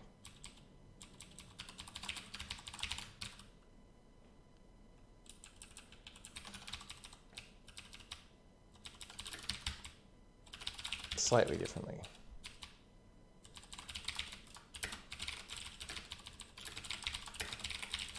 So these are just, this information is equivalent.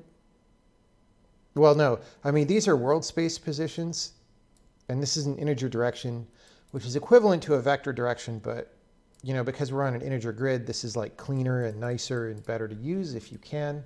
So instead of keeping this V here, we're going to say,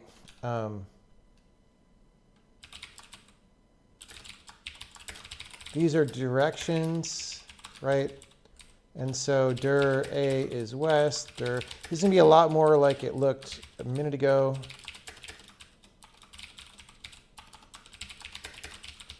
So we're just going to do this. And then, well,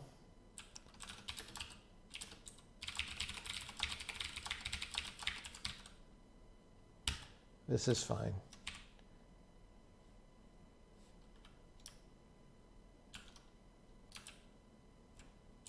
Wait, why am I calling my...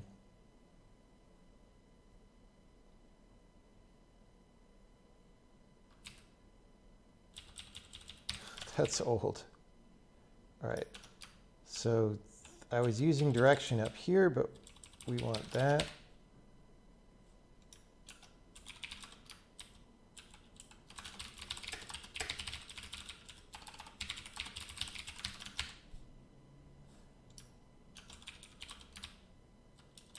A, dir, A, B, dir, B. Finally.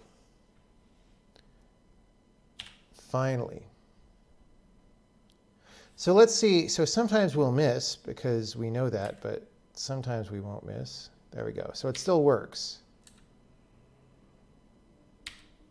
We use semicolons every day. It still works. It just, we're in danger of missing some percentage of the time.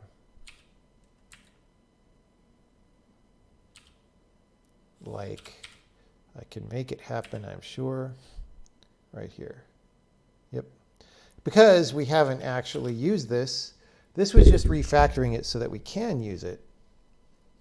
And then now we will go use it in the new fashion. And the new fashion is going to be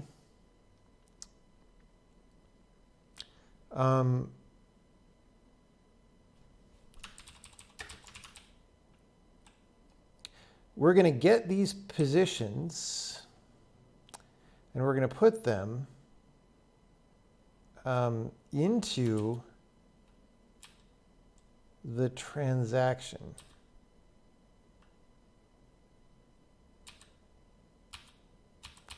And I could put these on the move and like the single move and try to let you resolve them.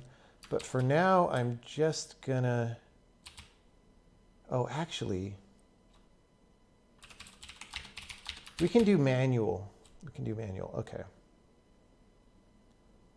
So,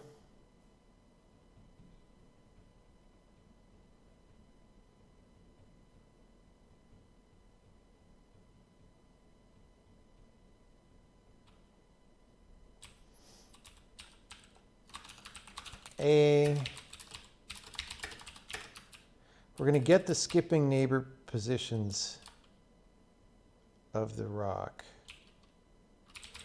Do we need the positions now or the positions later? I think the positions now are sufficient.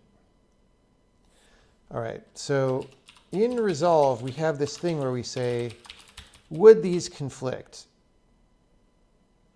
If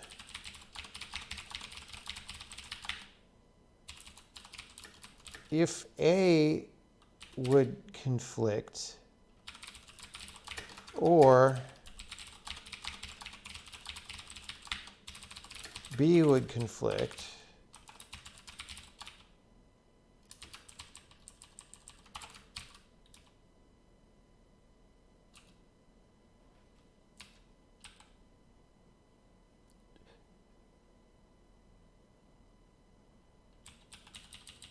actually, manual conflict is false, and then we'll set manual conflict is true here. Okay. And then only try to resolve if we didn't get a manual conflict.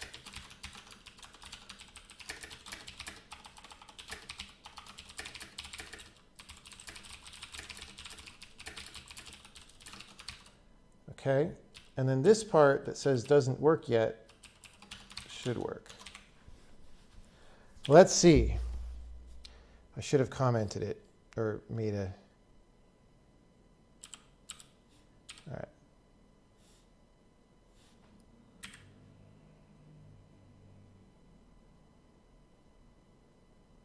Didn't work. Oh, it did work. I spoke too soon. It just, it was a little delayed. It was a little delayed. But that's just because time's on slow as soon as it got to the next. See? Okay. We are capable of solving problems here at Problem Solver Industries.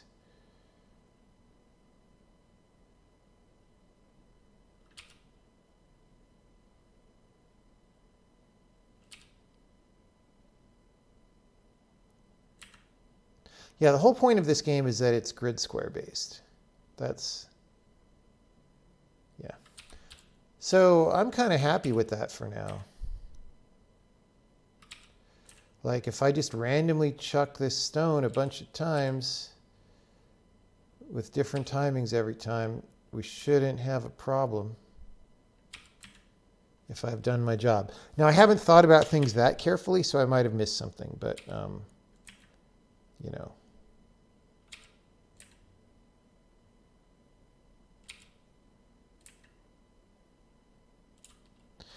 So I think the next thing we do is do a Benny test to see if we broke any levels, which we might have. But if we did, it's possible that it was because this bug just happened in those levels in the recording.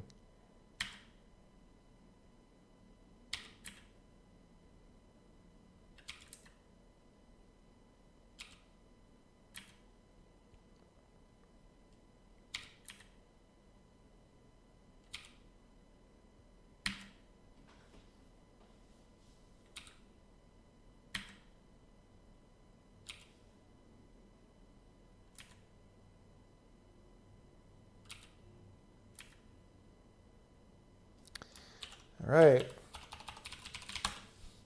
Any questions about what I did?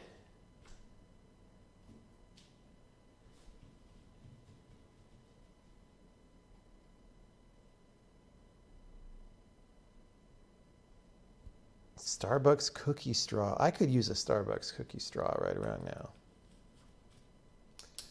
Who wouldn't like a Starbucks cookie straw?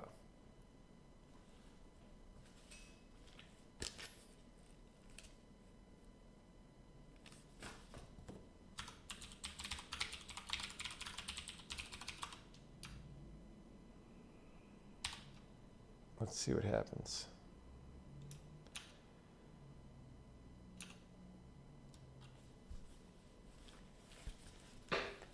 How are things going, everybody?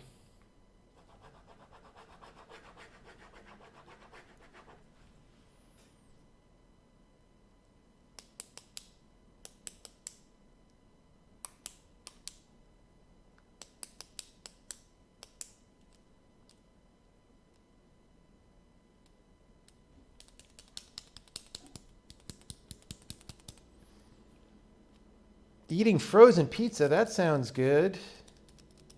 Enigmash is serious business. Yes, it is. That enormous level I designed during stream is still in the game. Yes, it is. That level will ship in the game unless something really weird happens. Why does the water seem to turn blue? Yeah, the water that you see right now is extremely temporary, and don't worry about it. It's not what it's going to look like. Nighttime in Europe. Did I notice a small visual glitch on the pad when the skipping zone touches it is about to go to the next square? It starts going to the next tile and going left, but then, yeah, that's fine. That's fine. That's the kind of thing we'll fix later. Hi, one Quest bro, you work with Unity. Sure. I have used Unity in the past.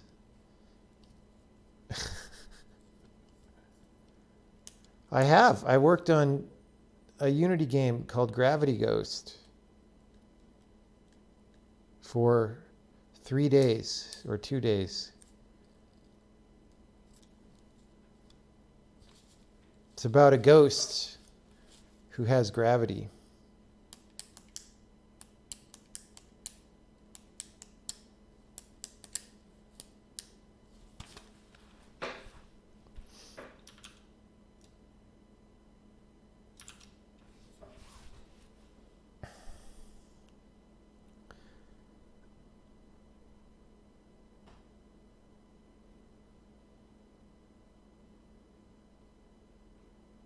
Why on earth would a ghost have gravity? Well, okay.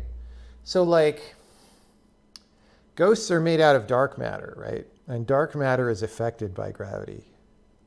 Ghosts are not completely immaterial because then they wouldn't be able to affect the real world by, like, knocking glasses off tables and stuff, right? So ghosts actually, they're made of dark matter. Do I believe that software engineers are losing low-level knowledge now that more and more engineers use third-party game engines? I mean, I gave an entire speech about that, so yes, I think that's what's happening.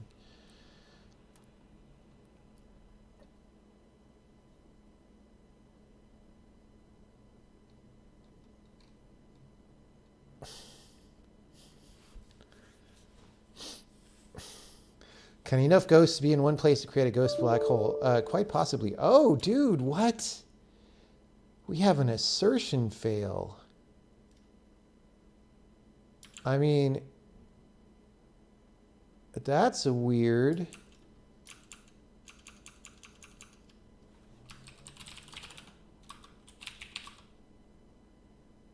Something is not closed. All right, that has to do with what we're working on right now. What level is it? We'll continue. We'll continue, but we know slot machine 3 we need to fix.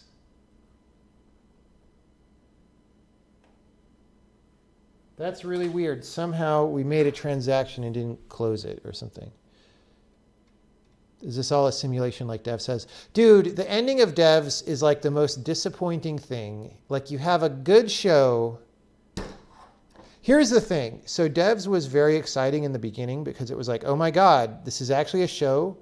It's a hard sci-fi show, which is very rare to begin with, written by somebody who is writing a smart script because he understands the actual subject matter. And then as it got further and further into the show, I was like, I'm not sure he really understands this because there's lots of weird stuff here that's like being engaged in this weird Hollywood way that doesn't actually make sense. And that would make sense if you actually understood it because it would be interesting. And then by the end of the last episode, it was like, there were so many things you could have done from just starting from wherever episode 6 was, or even 7, that would have been so cool. And you didn't do any of that, and you instead did this like goofy, cliche, crappity crap thing. It's just so offensive. I don't even know what to say. It just ruined the show completely. It was so bad.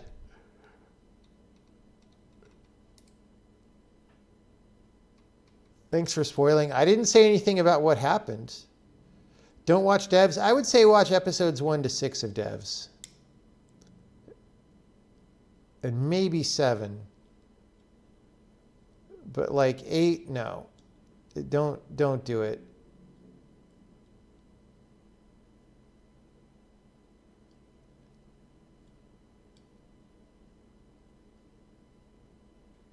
Yeah, no spoilers. Has season 1 finished already? Yeah. And also the place where they it's just such a bad episode. And it could have been so good. Like, just hire me to write it. It would have been so good.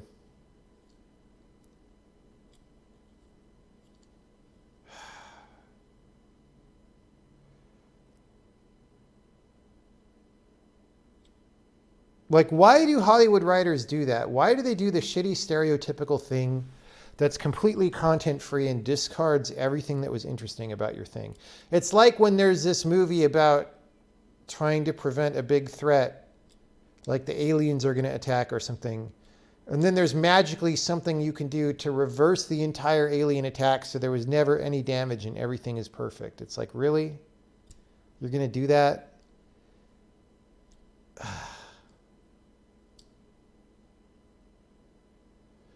Often the writers want to make it good, but the network demands that it be bad. I don't know.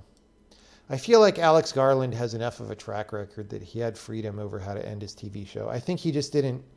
I think my theory, not knowing anything about it, is that he consulted with subject matter experts and got a lot of coaching about it, but more about the early episodes. And then he just wrote more personal drama for the later episodes, and it didn't make sense given the framework that he was in. And I don't know, just didn't understand it well enough to end it. God, it would have been so good. There's so many things you could have done that would have been good.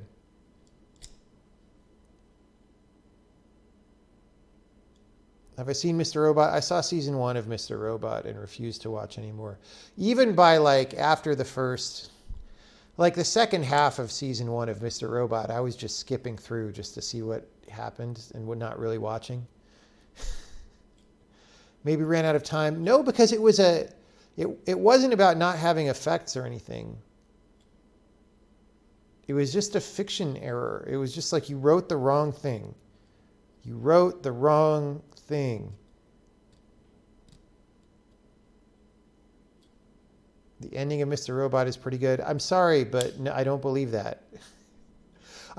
So my default is that I don't believe anyone when they tell me a TV show is good. Because I've just had too many experiences of people saying that, and then I go watch the show and it sucks. So it's fine. You're allowed to think it's good. I'm allowed to think it sucks. It's all good.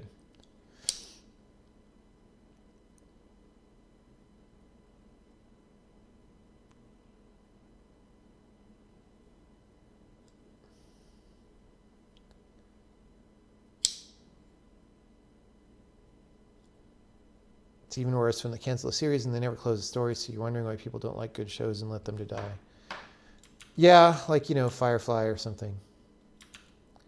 And then they make a movie that's not that good to try to close it out.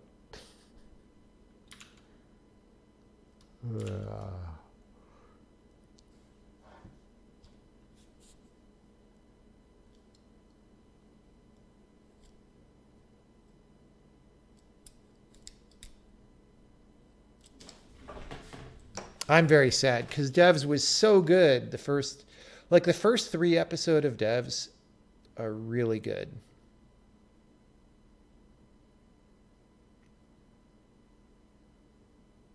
And then I don't know.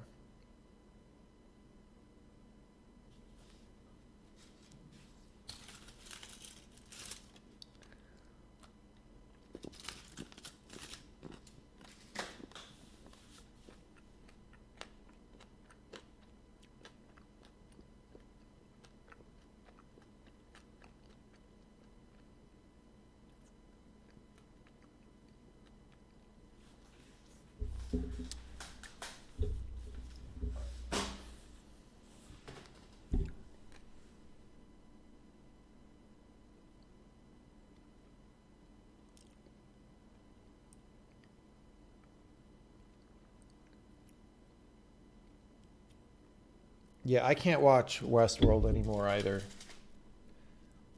I mean, I gave it a few episodes to see if it was any good, and it's just so.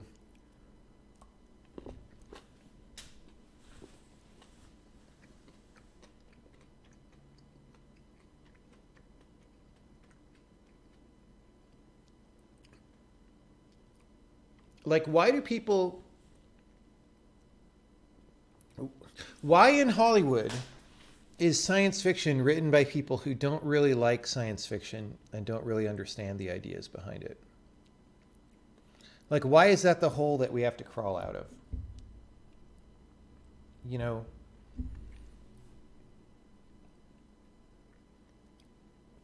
If you go read a good sci-fi book from the old days by like, not even that old, but like from my old days, like by Robert Heinlein or like Larry Niven or, Bruce Sterling, I guess, if I remember his stuff. I mean, there were people who at least nominally understood the science that they were making the thing about. And devs felt like that at the beginning, and then it so fell apart. Oh my God. Have I read The Martian? Yes, The Martian was a good book, and I saw the movie too.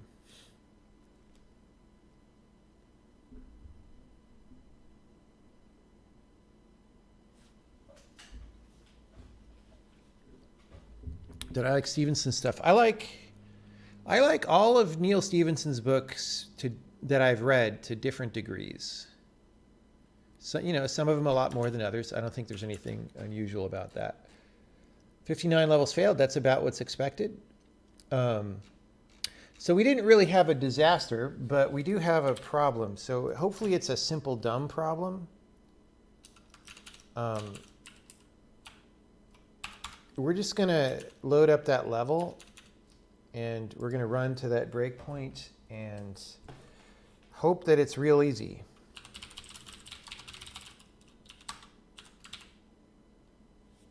Okay, that's not it.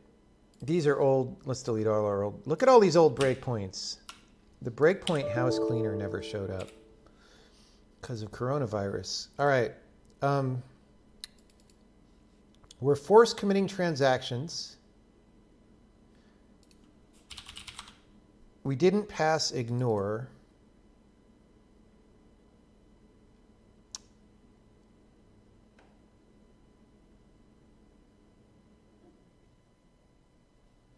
Okay, hold on. So it's also not this one because we reverted this one. So 3F60.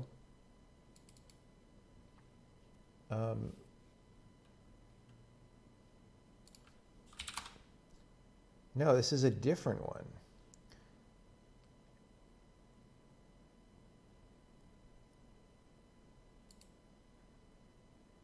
It's a falling transaction that is not committed somehow.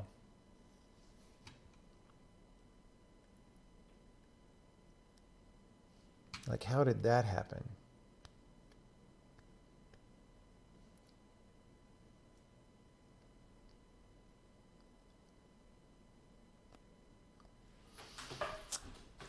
What's the best way to debug this? We could look at the transaction ID of the falling transaction and set a breakpoint there.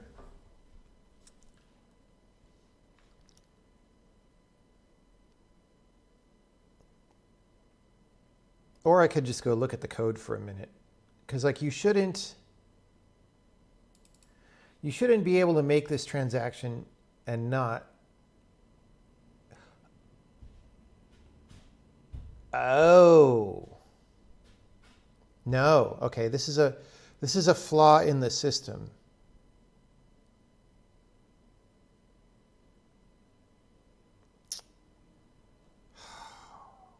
This is where things start getting complicated. Okay, this falling transaction is not closed because it is the transaction of everybody who's falling as a result of this other transaction finishing. And we do those all in one batch, and then we close the transaction down here. Okay?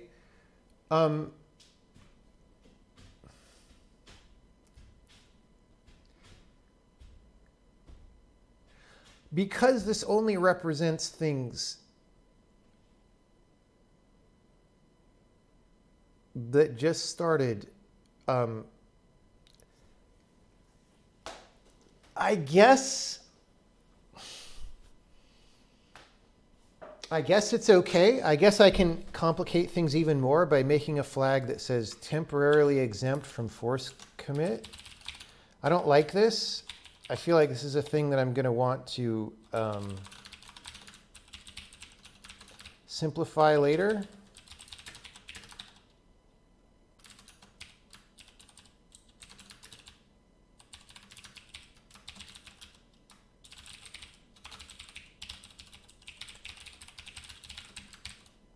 That's so bad, though.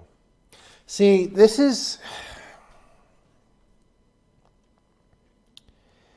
is not good because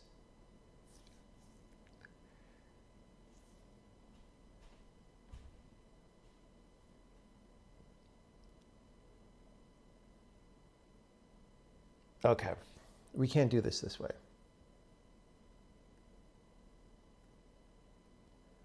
We're going to do it differently.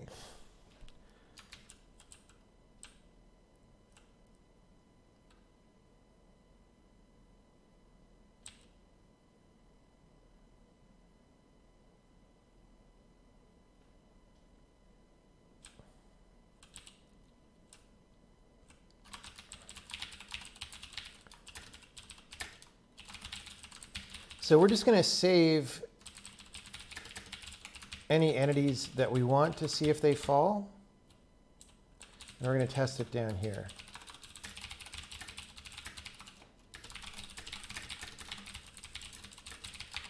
Okay. So if falls to evaluate,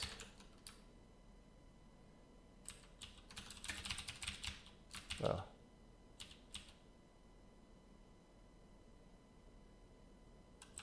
Right.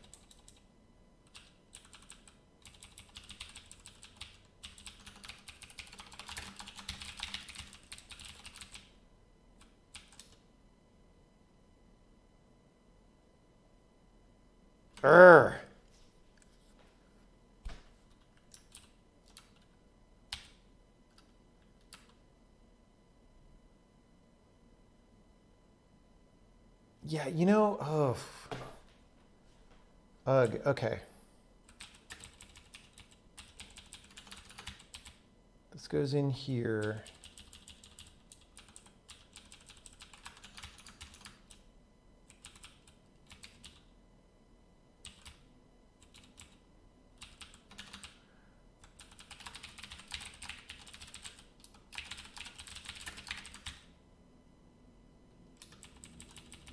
Okay.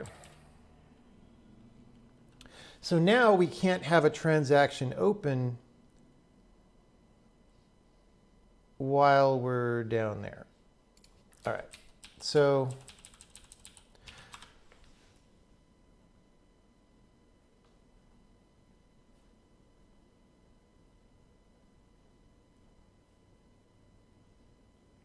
oh my God, there's so many things to do. All right. So here we're going to go evaluate fall on these things.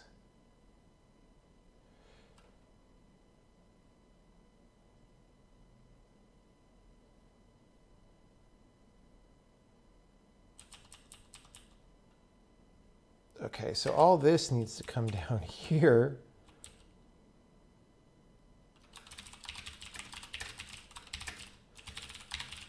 Ah, yuck.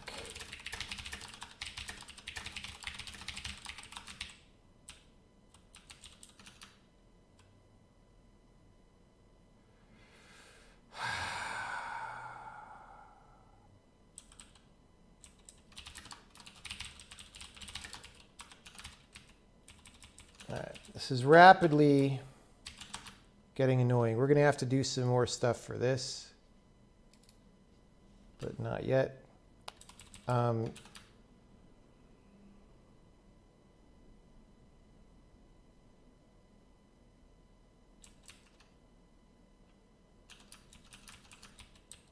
Okay.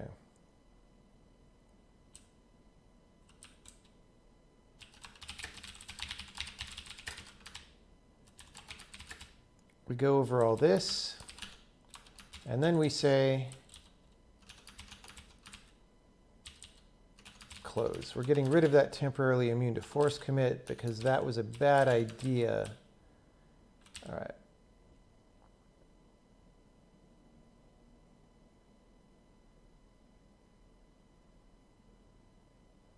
Okay, so the problem here, we didn't save this single.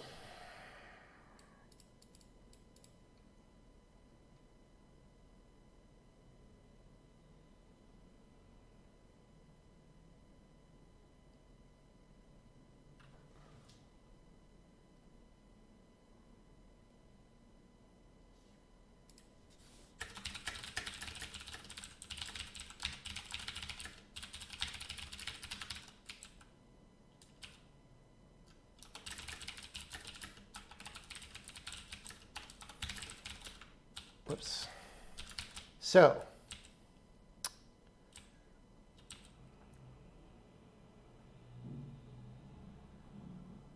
we're just, okay, forget it. Falls to evaluate is going to be single moves. It's frickin' stupid.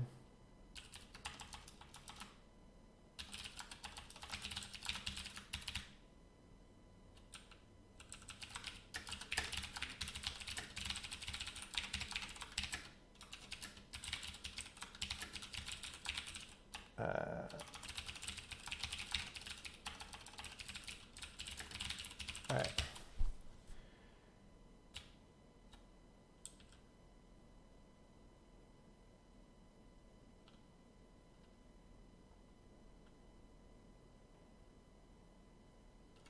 Something like that. I'm sure that's terribly wrong. Oh.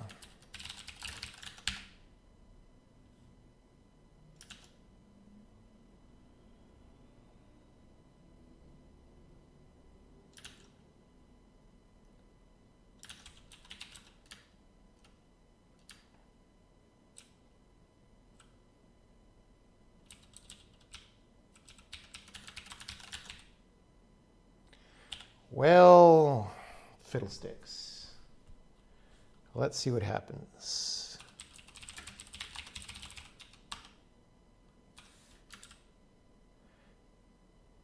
All right, well, I don't necessarily know that that was supposed to successfully solve, but we didn't assert. Let's see if we can figure out how to solve this. It might not successfully solve.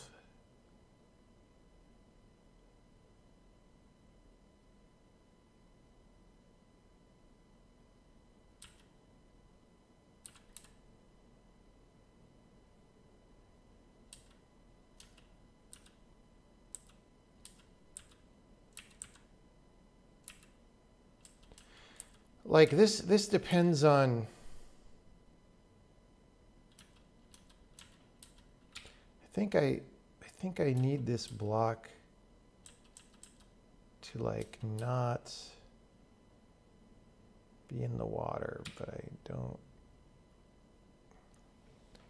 don't realistically have a way of doing that. You know what? I do want to do at least one fun thing tonight, but maybe it's not going to be IK. Maybe it's going to be something else.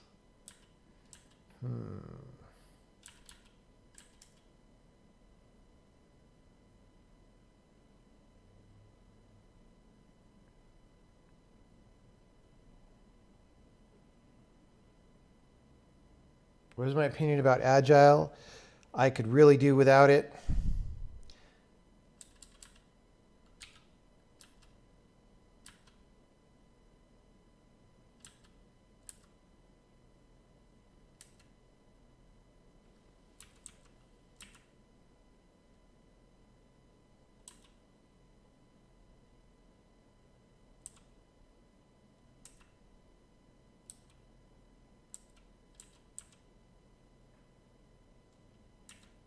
See, these are not the correct movement mechanics right here anyway. So it's pointless trying to solve this level until I fix those.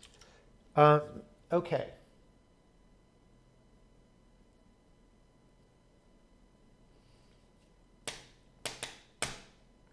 We're just going to run another Benny test because that was a very major change and we could have broken all sorts of things. So we're going to run another one. And provided that that's fine, then we'll check in. Well, we'll write our comments that we said no check-in about, and then we'll check in.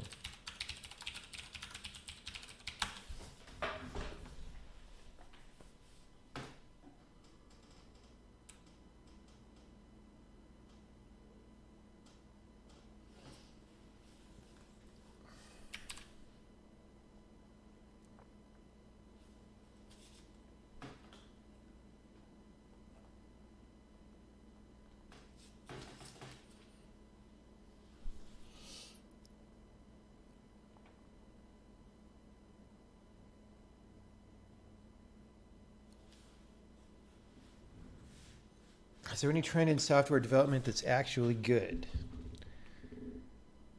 I mean, I would say the data-oriented design people are not too far off.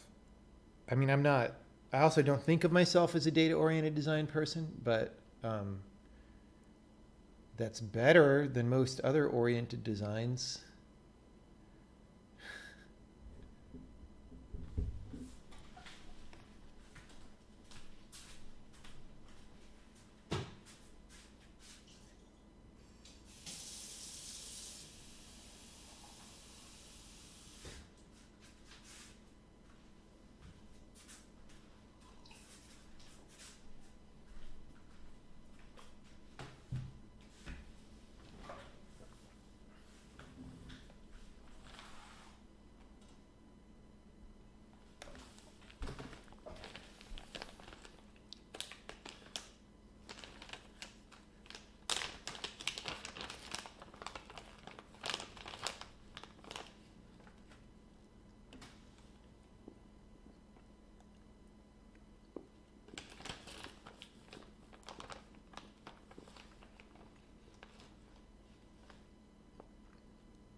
You're worried you might be doing some things in your games inefficiently. Do you have any game dev tutorials to go over some basics for people that already know how to code basically?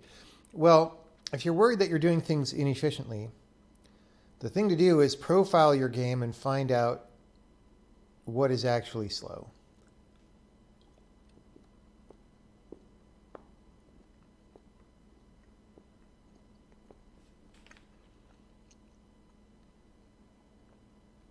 Unless you do that, it's pointless to worry.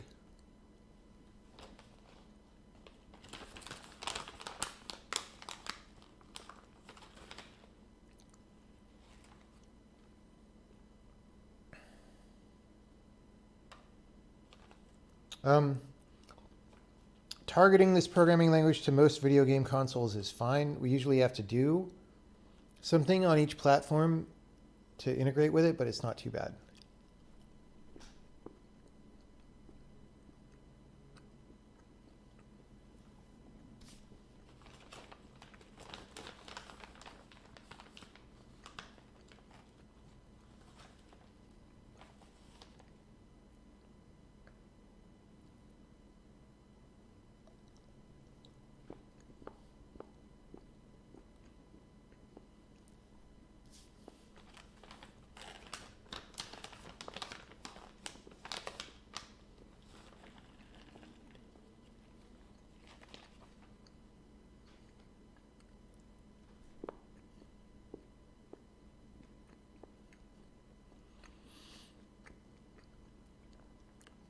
After the movement system is done, what is the next step? Well, maybe doing better water. I don't know.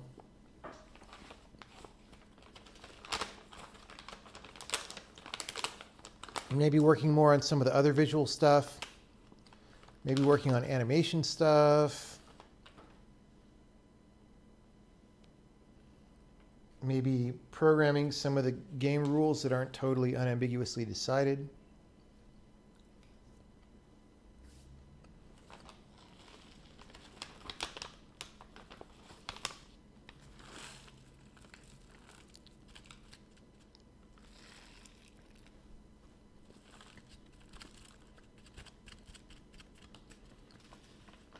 Do I still write shaders? Yeah, sometimes.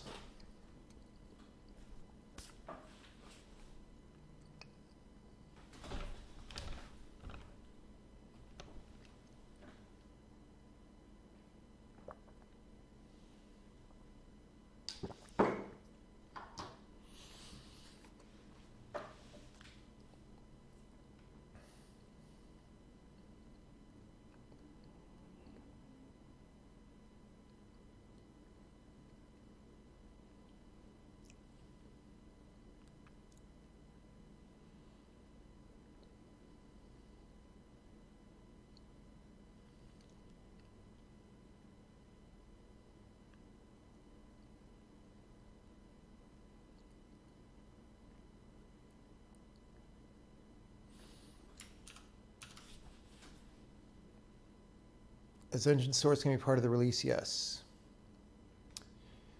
You will not get all the gameplay code. You will get all the engine code.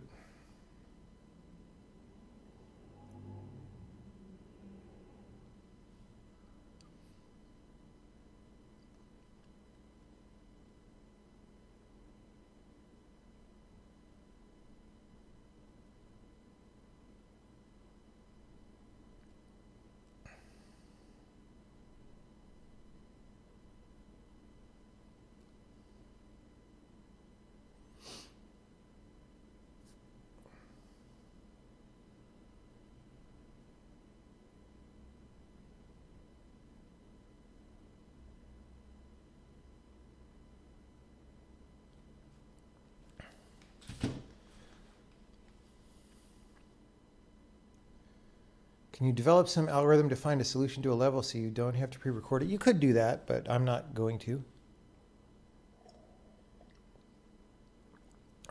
It's probably easier to brute force some puzzles than others. If you know that a puzzle has no timing element, then brute forcing it is mainly about just trying all combinations of the user inputs, which isn't that hard. If it matters when you do the inputs, then that's harder.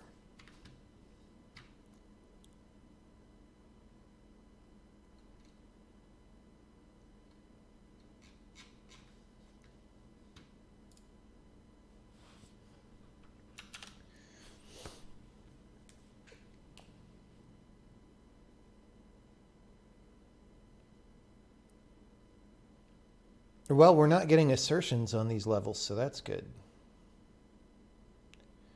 Well, that's good.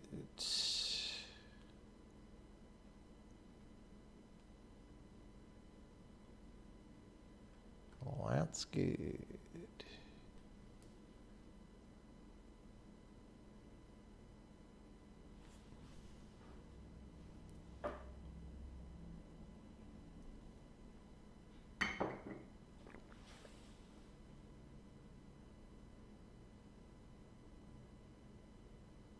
Are we planning to have the camera rotatable? We have a fixed camera, except on some levels you can alternate camera positions, pre-chosen camera positions.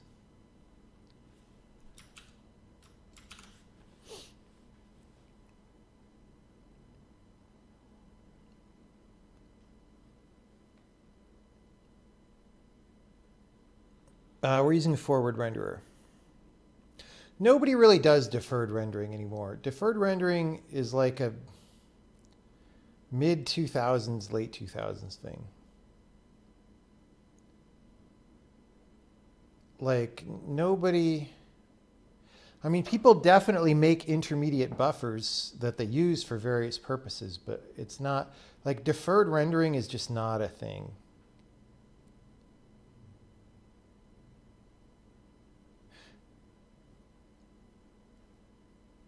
And again, it's a weird. It's weird that people ask that. It's like maybe there's still graphics tutorials on the internet that talk about deferred rendering, but it's like it's not. It's not how people do things. No one defers. How do you do SSAO? You can do SSAO with a post pass on your Z buffer. Like, look. a modern renderer has lots of off-screen surfaces that it uses for many different purposes. That's not what deferred rendering means, okay? Deferred rendering is something about you store all your normal vectors somewhere and come back later and light that, which doesn't make sense to do, really, in modern architectures. What does make sense to do is have lots of off-screen surfaces that compute intermediate results that you then combine later. Everybody does that. But that's a different thing. That's not deferred rendering.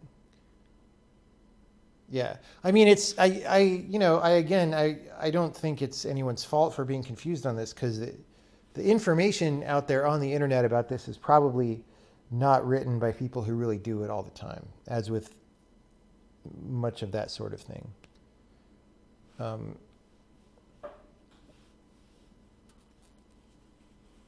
Not really baking, but just using intermediate results.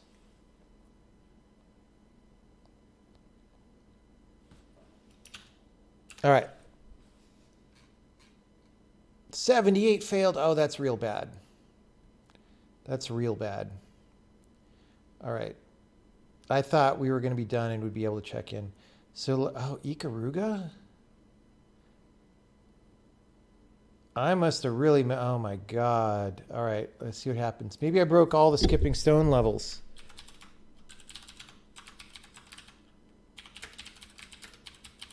All right.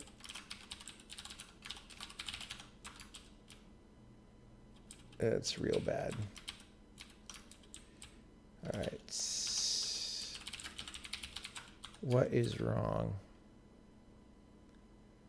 It just didn't end. Like the guy did not walk to the exit. Like what?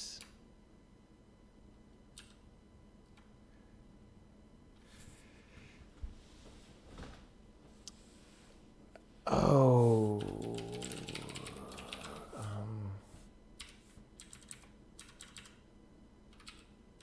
No, I thought maybe that wouldn't block the player, but it does.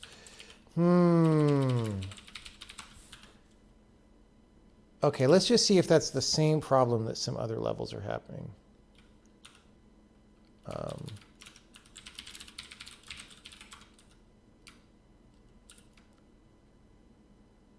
Yeah, so it's something about like a stone goes in the water and he tries to go too soon.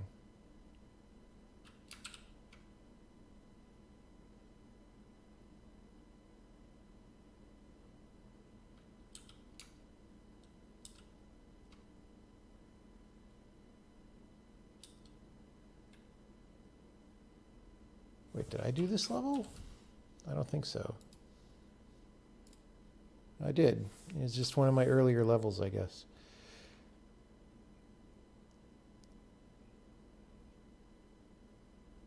Well, let me just play it. I feel like if I play it, we're not going to have this problem. I feel like this is a really weird... I feel like this is a really weird problem. That has to do with replay only? Whoops. Oh, I could do this.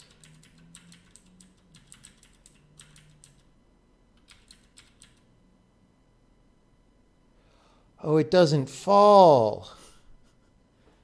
Ha ha. Okay, well that is very easy to repro. That is very... Why does it not fall? What did I do wrong?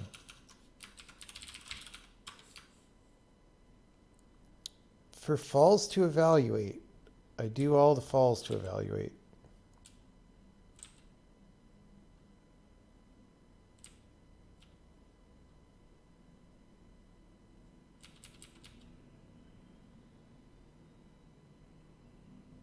Oh, gee. Okay.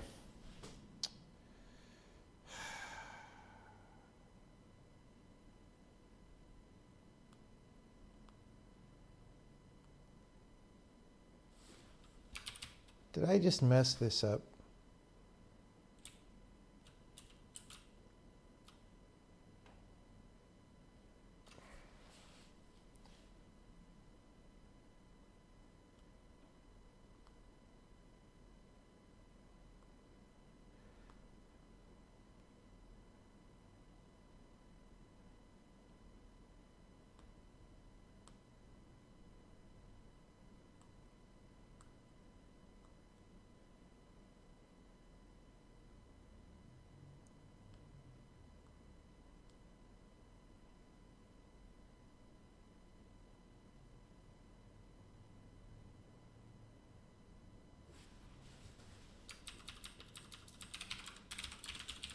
I don't think this is the problem, but we're just going to put that in there.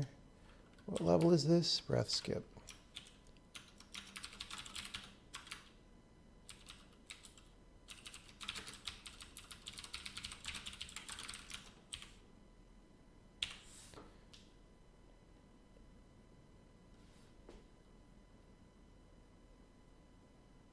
Okay.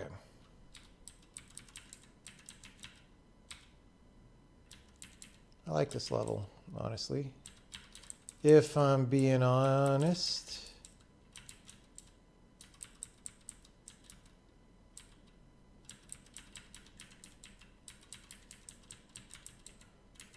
Oops. Okay. So we got to put this guy here.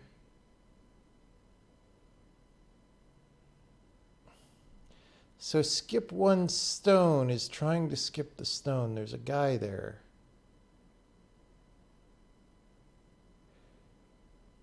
So it doesn't.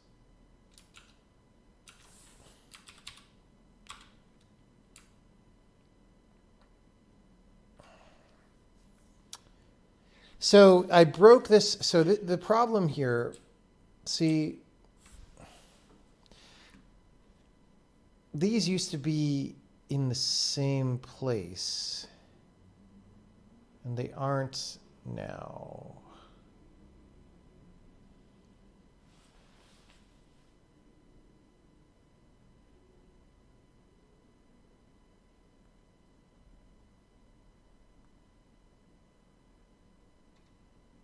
I kind of don't understand, though, why that would break it.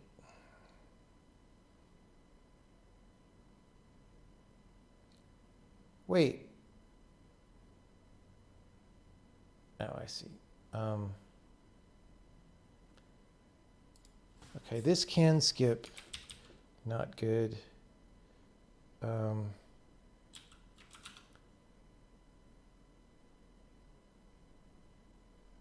So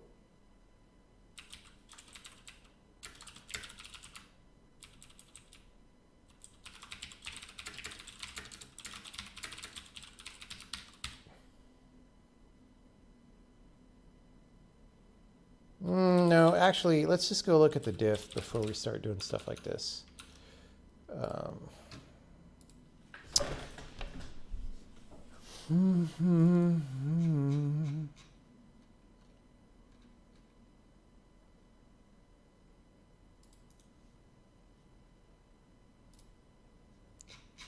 What did I do? Why is it different? Okay, so we used to say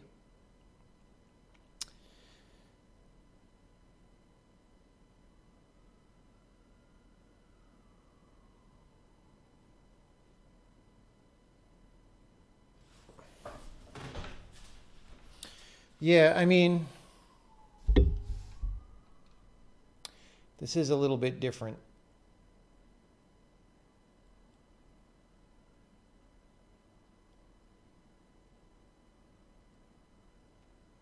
So the setting of this can skip value, it never would have been true if we actually skipped it.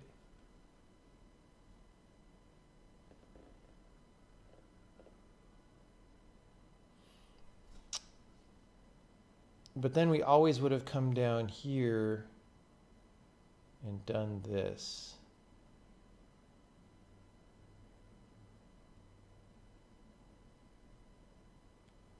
So the problem is we're moving the.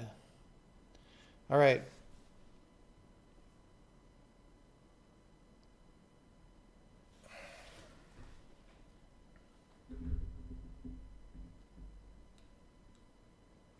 You know what? We're going to be super dumb. We're going to be so dumb about this.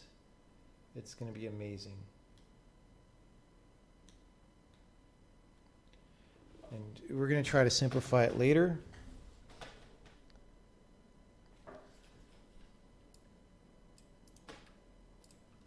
We're going to put that back.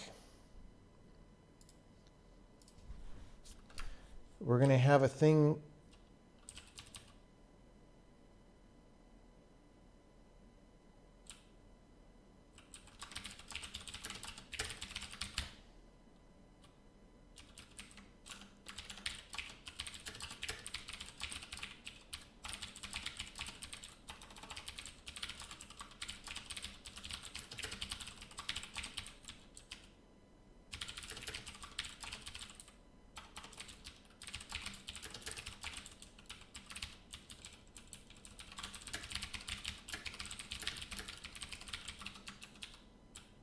So falls to evaluate is going to be, instead of a single move, a fall to evaluate. Oh my God, sometimes. Sometimes programming is not the best. Okay, so a fall to evaluate is going to be a struct with a single move, an entity, and it can skip. Oh my God. Okay. On the plus side, we don't have to relook up the entity ID, but that's not.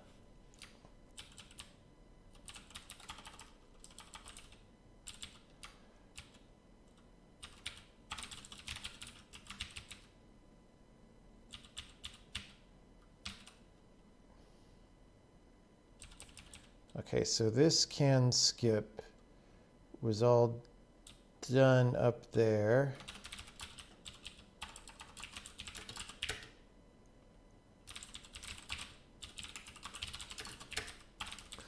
We're just going to pull all these out so we can use our stuff.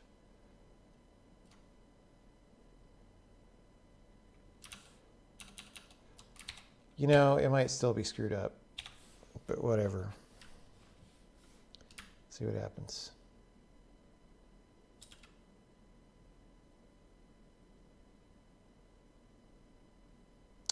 Fixed. All right.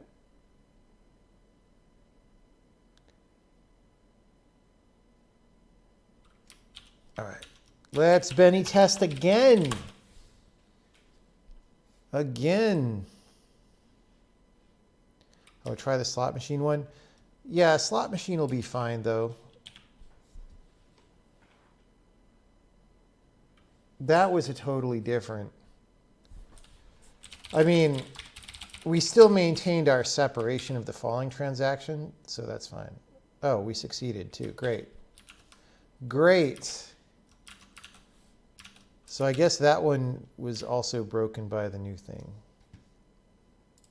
All right. So, no, not debug. Release build.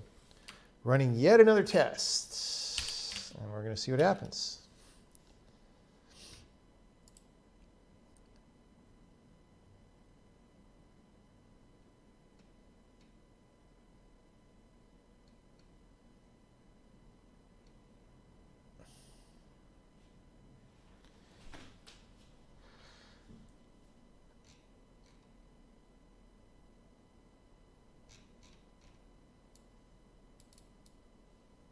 Yeah, I don't want, like, people who want to show up here and not understand how this language works and then talk about how it relates to their language, which of course is obviously better and that they want to advertise. That irritates the crap out of me. And it happens all the time. I should somehow learn to accept it and be less irritated, but that's just the thing. It's just what happens. It's just what happens. Like, people say wrong shit about this programming language all the time, and of course it's not necessarily their fault because we aren't super forthcoming about information with it because I'm busy. But I'm busy because I'm trying to get productive work done, so it's all fine.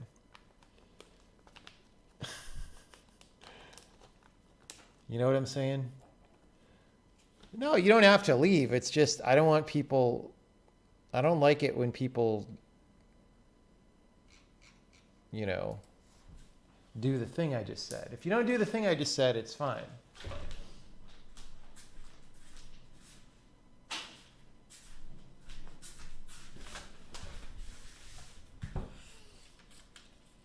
It's just, you know, I mean, I work really hard, right? I work really hard, and a lot of why I'm working so hard is just to make it good. Like, I could have released this programming language in 2014. If I did things the open source way, I would have released it in November 2014 as soon as I had a version 0.0.1 that ran it all, that ran the Invaders demo, right? But I'm not doing that. I'm trying to make it the best thing that it can possibly be. That involves doing language design research. It involves doing implementation research, right? It involves really working hard to make it as good as I can make it. It involves making an entire freaking game and game engine to make sure that it's battle tested, right? And just in the process of working that hard, it just is really annoying to see all these other people saying ways that it supposedly isn't good or that their thing is better when the things that they're saying aren't even factually correct. It's like it's really, it's not my favorite thing. You know what I mean? It's not my favorite thing.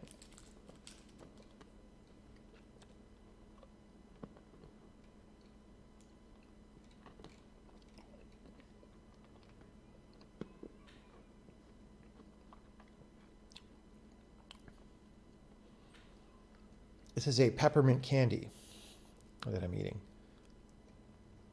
Actually, Roundley, I wasn't primarily reacting to what you said. I was reacting to some things other people had said.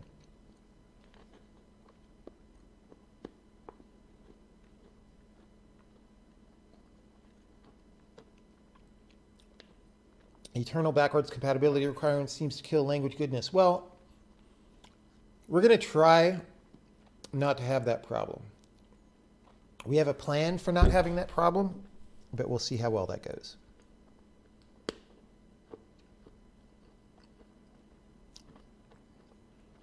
Do I think it's worth it to write an x64 compiler as opposed to what?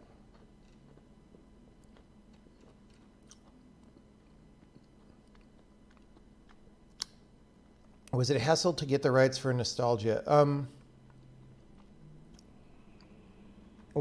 So I was trying to do it initially, and I got a lot of runaround, and it was hard to get to the right people. But I worked with there are people whose job is to do media rights clearance, and I worked with someone there, and she was able to make it happen. So that was good.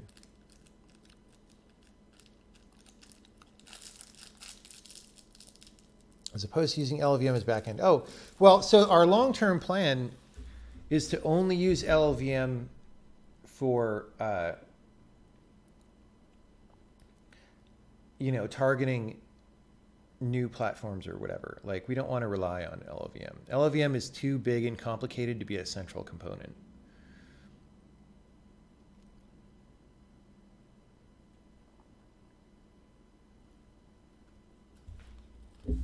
What do I think about putting parts of a function into a different function because the calling function gets big? I'm not a big fan of that. I think big functions are fine.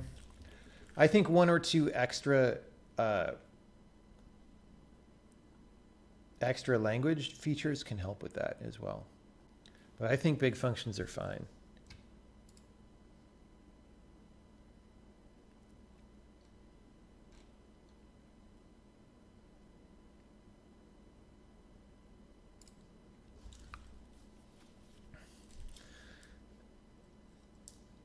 Do I see this as a C++ replacement? Yes. That is, I'm using it so that I don't have to use C++. Do I see it being used exclusively for people making their own game? No. It's a general programming language.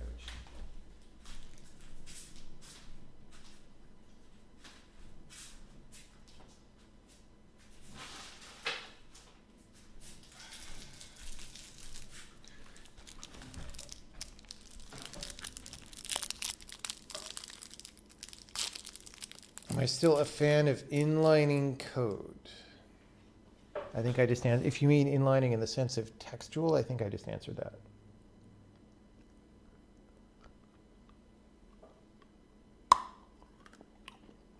Will we support forced unrolling of loops? I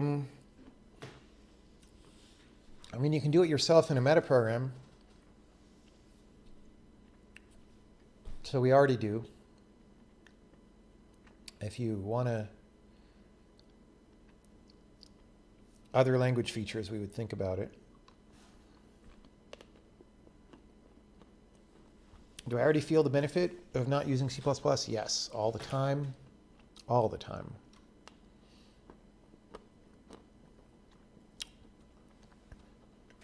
How big will the standard library be? There won't be a standard library. There's no such thing.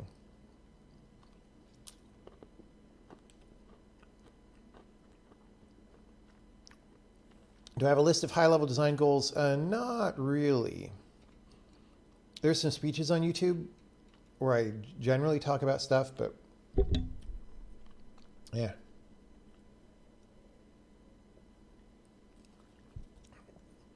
You have trouble putting together the order of drawing for 2D transparency and following the straight memory layout of the render components. Some advice on how to make that work, except for sorting the render components. I mean, are you talking about like a UI that's 2D, or do you mean like an actual 3D world? Generally with transparency, you have to sort things. That's just how it works. There are order-independent transparency algorithms, or approximate order-independent transparency algorithms, but they're kind of messy and they're not great, honestly. Did I switch from DirectX to OpenGL for portability reasons? No. Who told you that I did that? That's not correct. I didn't ever switch anything from DirectX to OpenGL. I would not do such a thing. Do I know how to get Win32 resizing to work without delay? I don't know. Just all that Win32 window manipulation stuff is a huge mess that I never know what the right answer is. So, can't help you.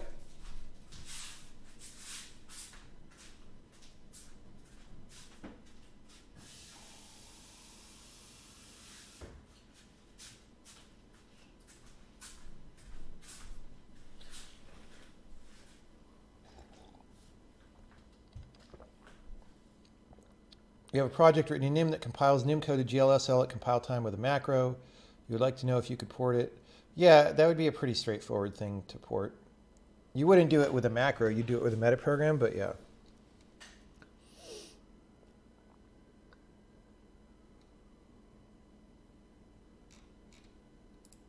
Do I have any thoughts on Vulkan? It's more complicated than it should be. All right, 59, that's correct. So we could finally check in, except that we cannot because I haven't written my comments.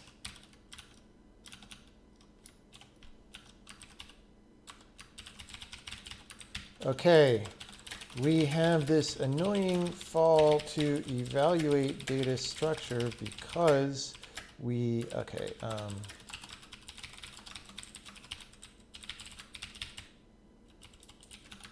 Because we needed to break fall evaluation into a separate loop because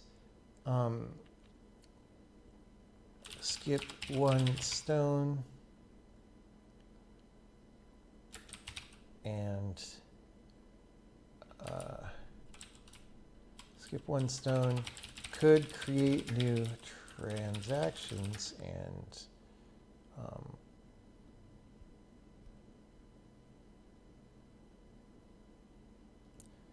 if we do that while a falling transaction is open because we started some things falling and may add more, that is a violation of the rules. In hindsight, it probably would have been simpler and cleaner to do the opposite. Buffer an array of rocks on which we want to call skip one stone and just do the fall evaluation separately.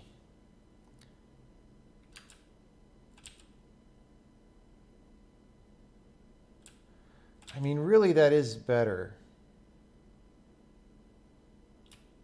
You know what? I'm going to check this in, and then we're going to try that.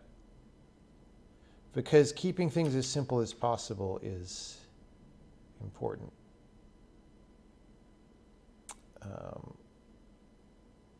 Yeah.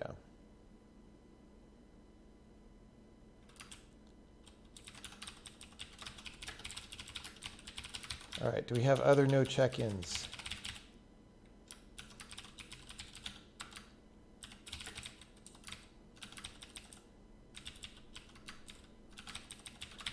This flat versus non-flat check is dangerous because it could help cause problems like objects that are moving, skipping over lilies due to race conditions, but hopefully only when they are ending up on support anyway. We are going to want to look at this carefully in the future and reconsider. All right, so it compiles. We're going to check it in. Now, what was the thing that I even originally did? Oh, we're fixing fix stone versus lily race conditions. That's great. Call it gameplay race so that somebody doesn't think we're talking about threading. Okay. A lot of people would call that done. But I am very worried about systemic complexity, especially in projects that are hard like this one. And so even though this isn't a huge complexity reduction, I want to do it. If I can get rid of this data structure that I just had, then we're going to do that. So what I'm going to do is move this falling stuff back. All this that we just did,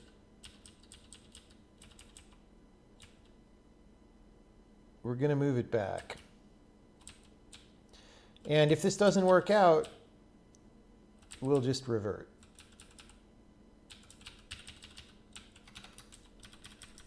And instead of falls to evaluate, we're going to say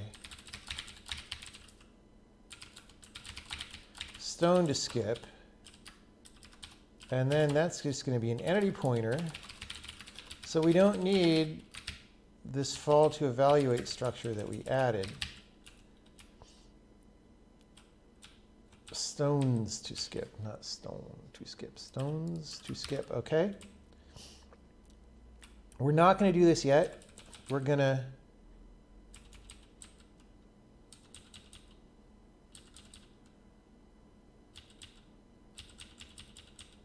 just do this down here.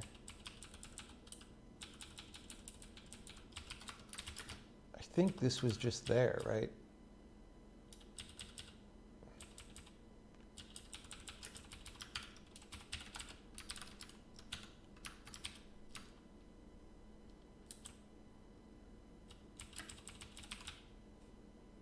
And we'll put this on here.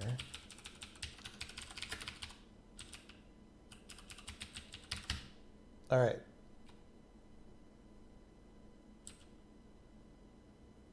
So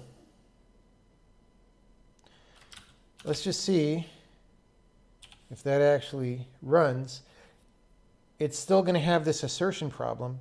So, well, let's try this one. This one should actually hopefully work. Yeah. But if we go to that level that was asserting slot machine 3, it probably is asserting now. Still. Yep. Because we haven't done the new thing. So now we're gonna do the opposite of what we just did. We're just gonna go array add stones to skip rock. Oh, this is a rock.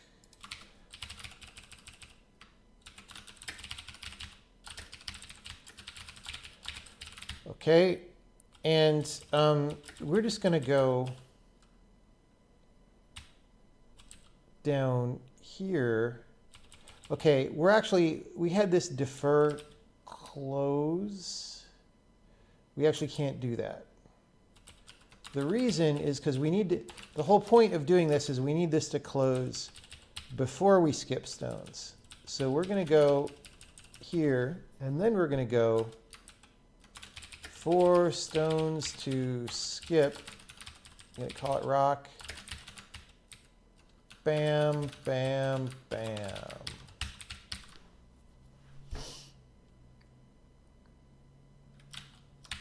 That is so much simpler than the other thing I did, and faster, because it usually doesn't do extra work, whereas the other thing did extra work a lot of the time. You know what? While we're visiting this level, before we... Oh, it didn't work. Really?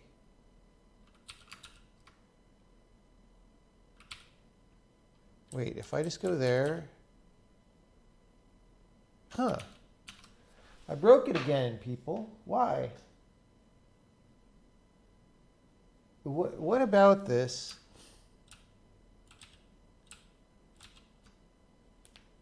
What about this breaks it?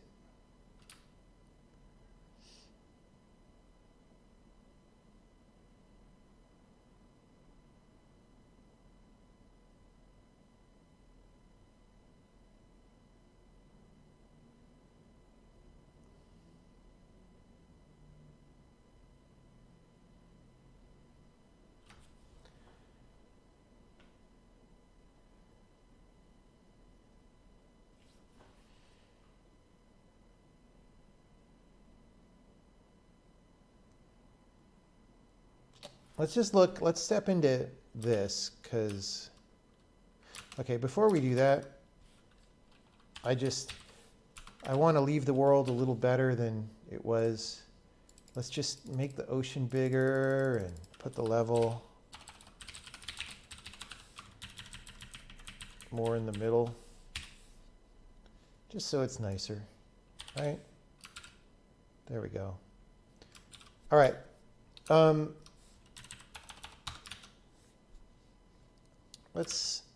Let's just, we're gonna run the level. We're gonna slow way down.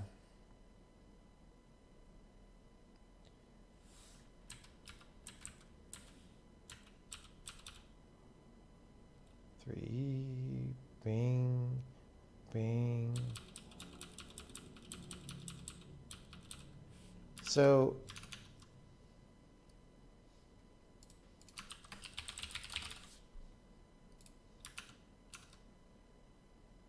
I don't exactly know.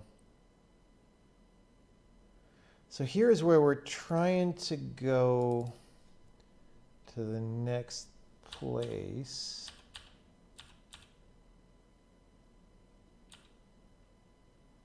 Okay, so our rock is skipping.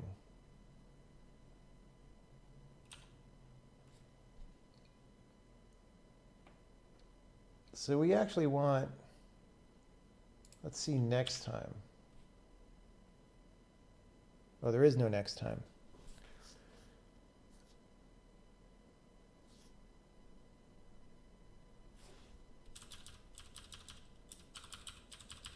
But wait, were we setting skipping to false before in some way?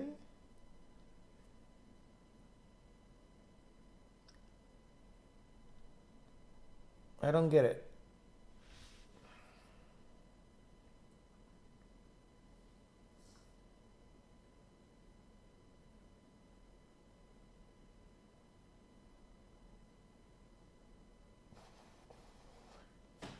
Rather than look in source control, I'm going to look really fast on my laptop to see what this function was like before.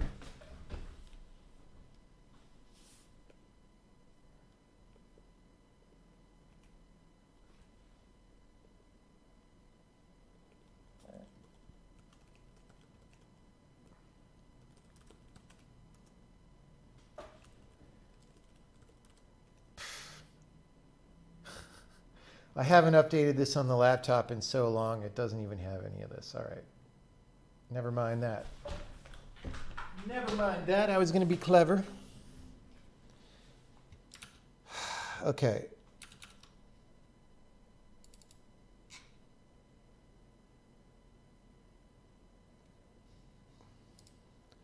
Let's look back here for a second. So we're in evaluate fall. This is never going to do anything if it's skipping.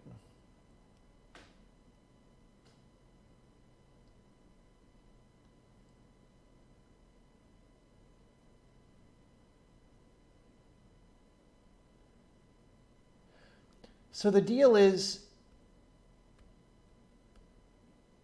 okay, the deal is before we were calling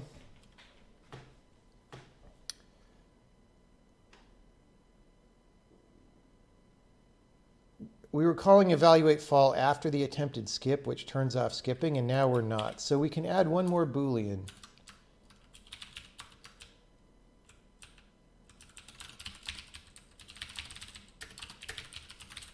Whoops.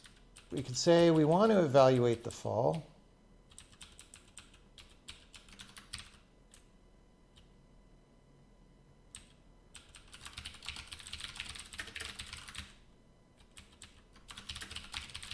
This is making it a little more complicated, but not in a way that's like expensive. So if we skip a stone,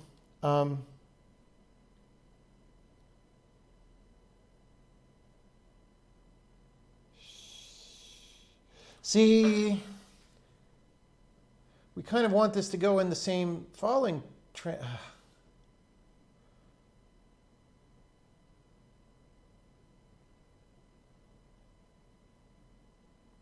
Now we have like a double whammy that we didn't even realize that we have before, which is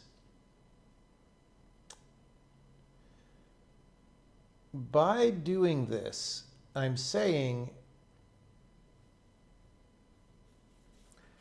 this stone that hit something and is about to fall can't be in the falling transaction of anything else that decided to fall that transaction. Which, if it's a skipping stone, is maybe fine. All right.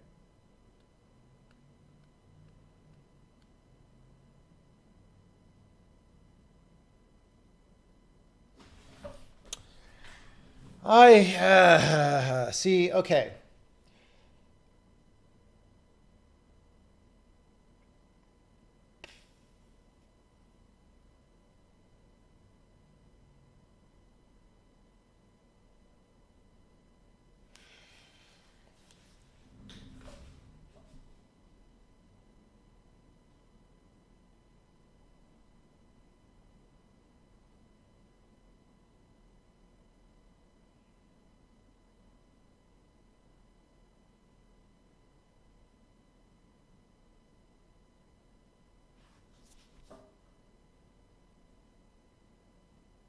All right, you know what? You know what?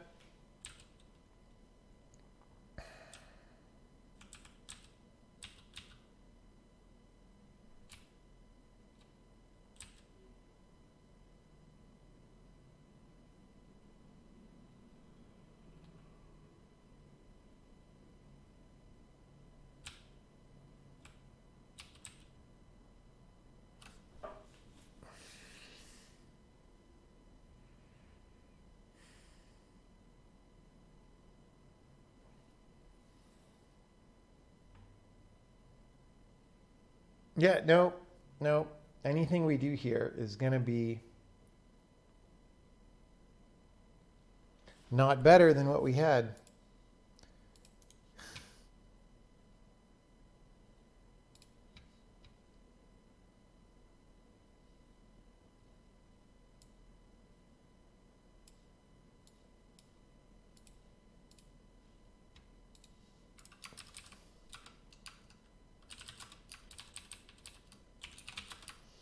So, except when I try this, then I end up in a situation where this happens after this transaction's falling transaction is closed, which then means I can't add the new stuff to the same transaction without duplicating all that complexity. I have a feeling this will get worked out eventually, but right now it's not an obvious thing. All right. Still compiles, and we will commit and add some padding around breath, skip, update a comment. Well, that's what we do sometimes, is we try to do things better and then we don't. but we at least tried. So, everybody, I think it's time for me to take a stream break for a little bit. And then I think later we'll come back for part 2, and we will hunt down some more gameplay bugs. This time, we succeeded in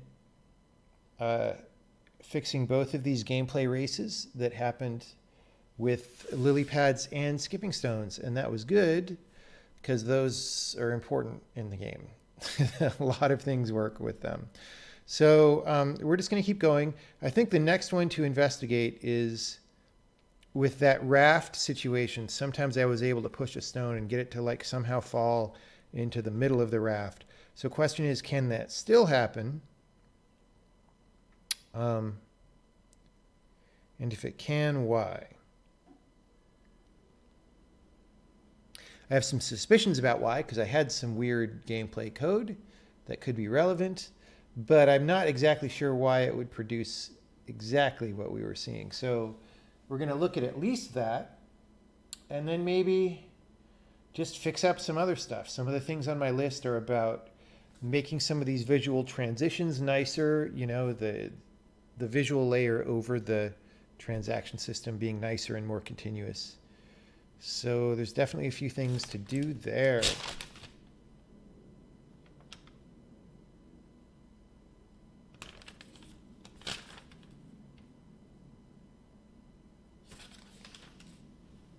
How much is a little bit? It's 4 a.m. here.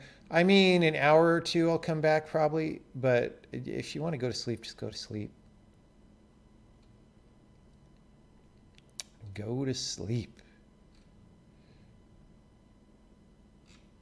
How does a stone even skip when it's so big and heavy? It's magical. It is magical. Did I give Sublime a try? No, I'm not interested in Sublime, really. All right. Thank you, everybody. Let's see if we could raid somebody.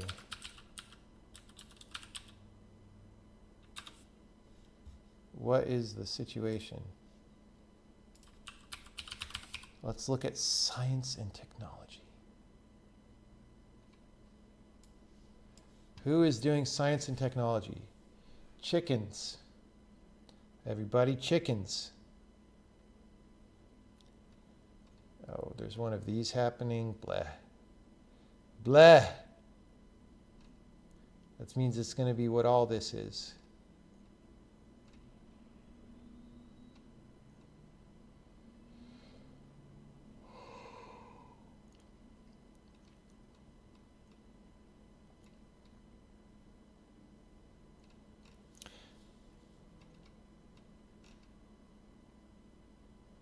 You know what? I'm already tired from looking at this list. We're not going to raid anybody. Thanks, everybody, for coming by, and I'll see you later.